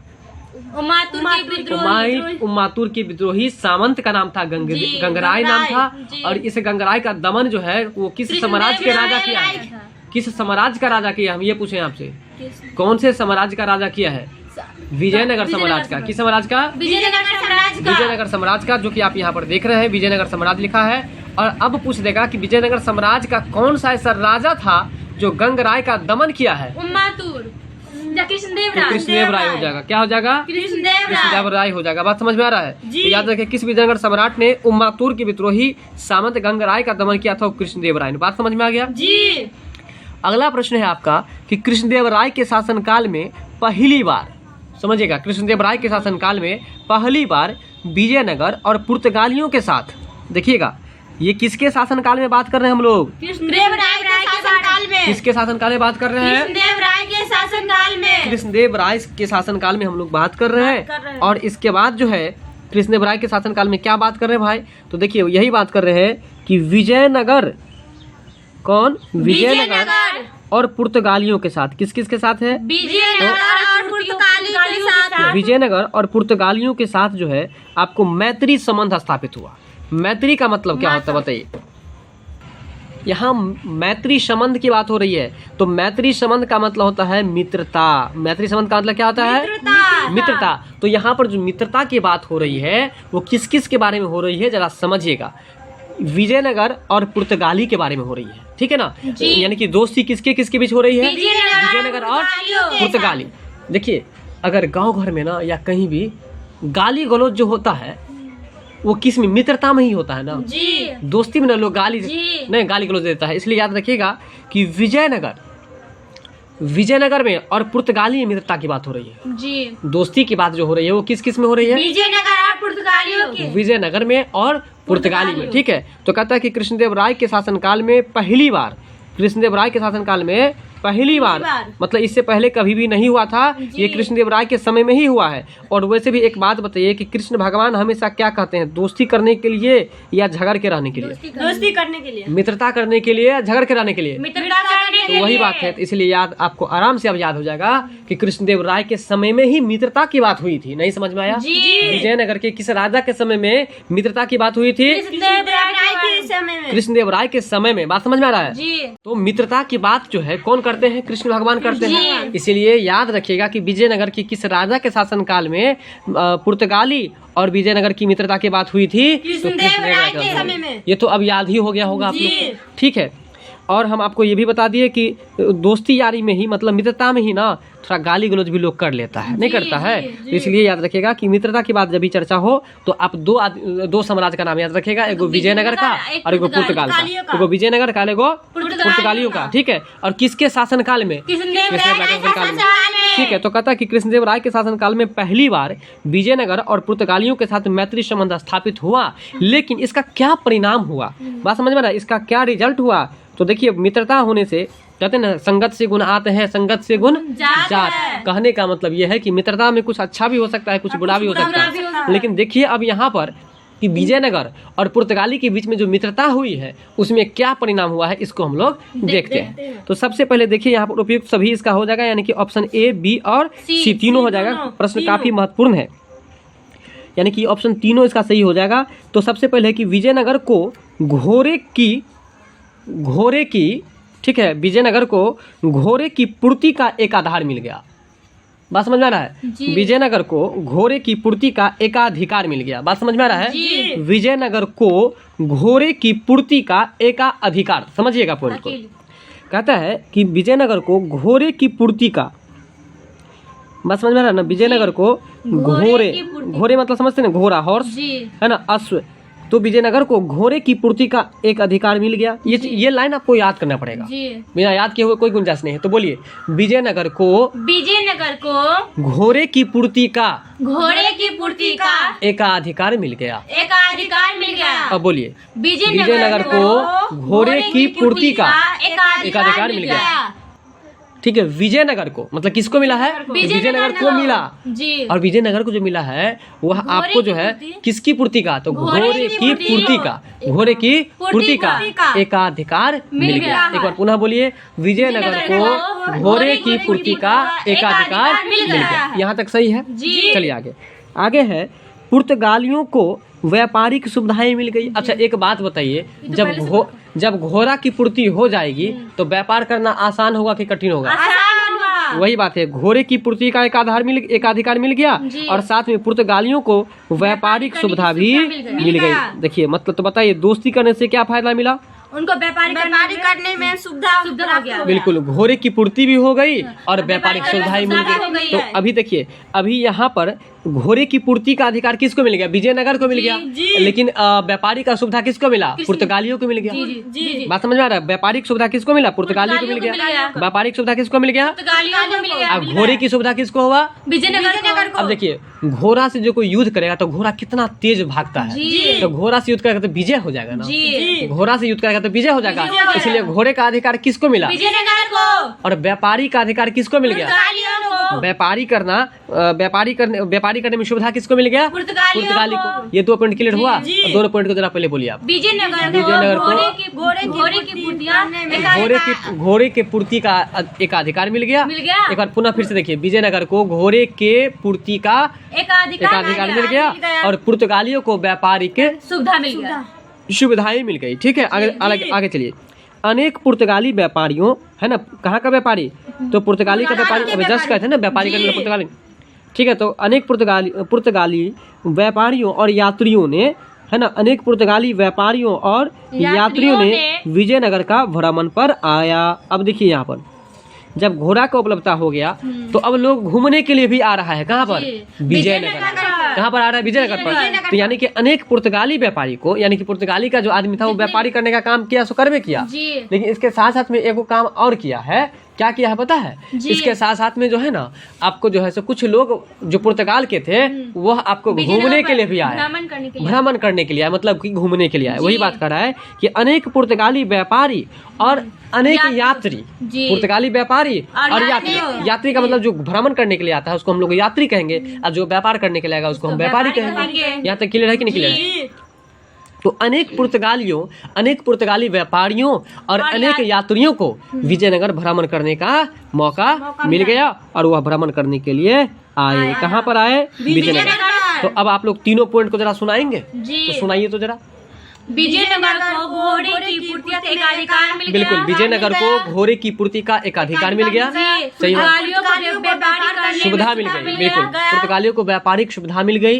और तीसरा क्या हुआ था? तो अनेक पुर्तगाली व्यापारी और यात्रियों को विजयनगर भ्रमण करने का मौका मिल गया और वो विजयनगर को भ्रमण करने के लिए भी आए। तो वही बात था। अब यहाँ से 4-5 प्रश्न हम लोग सीखे। सबसे पहले ये बात बताइए कि विजयनगर के किस राजा के शासनकाल में, किस साम्राज्य मतलब विजयनगर के किस सम्राट के काल में जो है सो मित्रता की चर्चा हुई है? कृष्णदेवराय के समय में। इसका ट्रिक क्या था?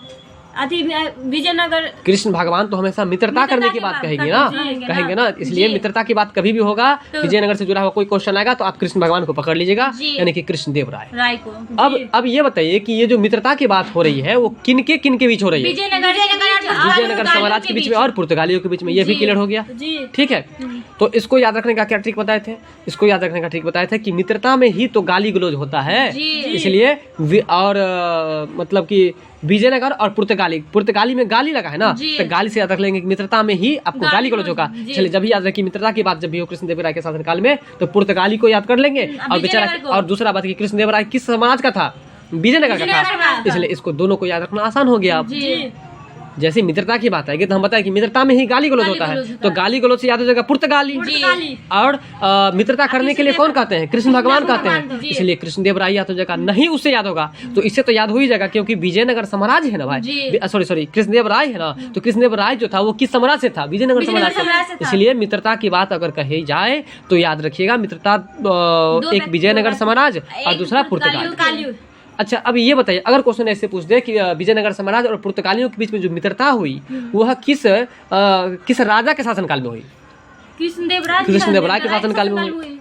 अगर आपसे पूछे कि कृष्णदेव राय के शासनकाल में जो पुर्तगाली और विजयनगर के बीच मित्रता हुई, इसका क्या रिजल्ट हुआ, क्या परिणाम हुआ, तो आप बताइए। तो विजयनगर को घोड़े की पूर्ति का एकाधिकार मिल गया और पुर्तगालियों को व्यापारिक सुविधाएं मिल गई और नहीं पुर्तगाल के व्यापारी और यात्री भ्रमण पर आए। विजयनगर पे आए। बात समझ में आ गया ना? विजयनगर आए, विजयनगर पर नहीं आए, विजयनगर को आए, ठीक है। तो ये आपको सही हो गया और ये आपको जो यही बात इसका परिणाम हुआ था, 3 को परिणाम हुआ था। बात समझ में आ रहा है? चलिए, अब जो है आज के क्लास का जो लास्ट प्रश्न है इसको भी जरा हम लोग देखते हैं। विजयनगर के राजा कृष्णदेव राय ने गोलकुंडा का युद्ध किस राजा के साथ लड़ा था? अब देखिए, सबसे पहले विजयनगर के राजा के बारे में बात हुई और अभी जस्ट आपको बताए थे कि हम बताए थे कृष्ण भगवान जिनके पक्ष में रहेंगे वो पक्ष तो विजय ही होगा, पहले ही बता दिए थे। इसलिए विजयनगर के राजा जिनका नाम आपको कृष्णदेव राय है और ये कृष्णदेव राय आपको गोलकुंडा का युद्ध कर रहे हैं। कौन सा युद्ध कर रहे हैं? युद्ध कर रहे हैं। बिल्कुल। गोलकुंडा शहर कहाँ पर है? बताए थे हम बैक के क्लास में, हैदराबाद में। कहाँ पर है? गोलकुंडा का किला कहाँ पर है? ये भी आपको हैदराबाद में, ठीक है। तो विजयनगर के राजा कृष्णदेव राय ने गोलकुंडा का युद्ध किया है। बात समझ में आ रहा है ना? विजयनगर के राजा कृष्णदेव राय जो है वो कौन सा युद्ध किया है? गोलकुंडा का युद्ध किया है। गोलकुंडा, देखिए गोलकुंडा, कुंडा तो कृष्ण, कुंडा तो कृष्ण, गोलकुंडा में कुंडा लगा है तो कुंडा तो कृष्ण। बस समझ में? इसलिए याद रखिएगा कि जब भी गोलकुंडा का युद्ध की चर्चा हो तो कृष्ण भगवान को याद कर लीजिएगा। और कैसे याद कर लीजिएगा?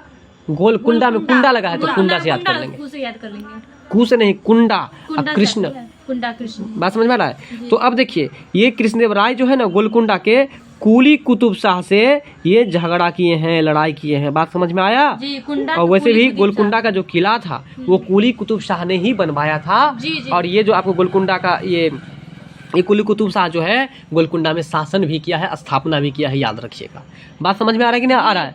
ठीक है, तो याद रखिएगा कि गोलकुंडा का युद्ध जो है किस राजा के साथ लड़ा गया है? तो कुली कुतुब शाह के साथ लड़ा गया है। ठीक है, तो बताइए, देखिए यहाँ पर है कूली कुतुब, दोनों में कूली कुतुब, क से कूली, क से कुतुब, आ क से कृष्ण। जी आकर्षक। नहीं तो हम आपको बैक के क्लास में एगो चर्चा किए थे कि जब आपके सामने आप जिस चीज़ का व्यापारी कर रहे हैं, जिस चीज़ का दुकान आप कर रहे हैं, जिस चीज़ का दुकान कर रहे हैं, ठीक वही दुकान आपके सामने वाला जो कर ले, तो एक रंग का जब सब कुछ हो जाता है तो क्या हो जाता है, एक दूसरे में एंटी हो जाता है, झगड़ा हो जाता है। इसलिए आप यहाँ पर झगड़ा का बात याद रखिएगा कि गोलकुंडा का जो झगड़ा हुआ है, गोलकुंडा का जो युद्ध हुआ है, तो गोलकुंडा के युद्ध में हम पहले तो एक ट्रिक बता दें, गोलकुंडा तो कुंडा तो कृष्ण, आ क से कृष्ण, आ क से कूली कुतुब शाह। वैसे भी जब भी गोलकुंडा का चर्चा हो तो आप कूली कुतुब शाह को ही याद रखिएगा, दूसरे आदमी को याद रखने की जरूरत नहीं है। तो बताइए कि कृष्णदेव राय जो है, विजयनगर साम्राज्य के जो कृष्णदेव राय राजा थे, वह गोलकुंडा का युद्ध किसके साथ किया है?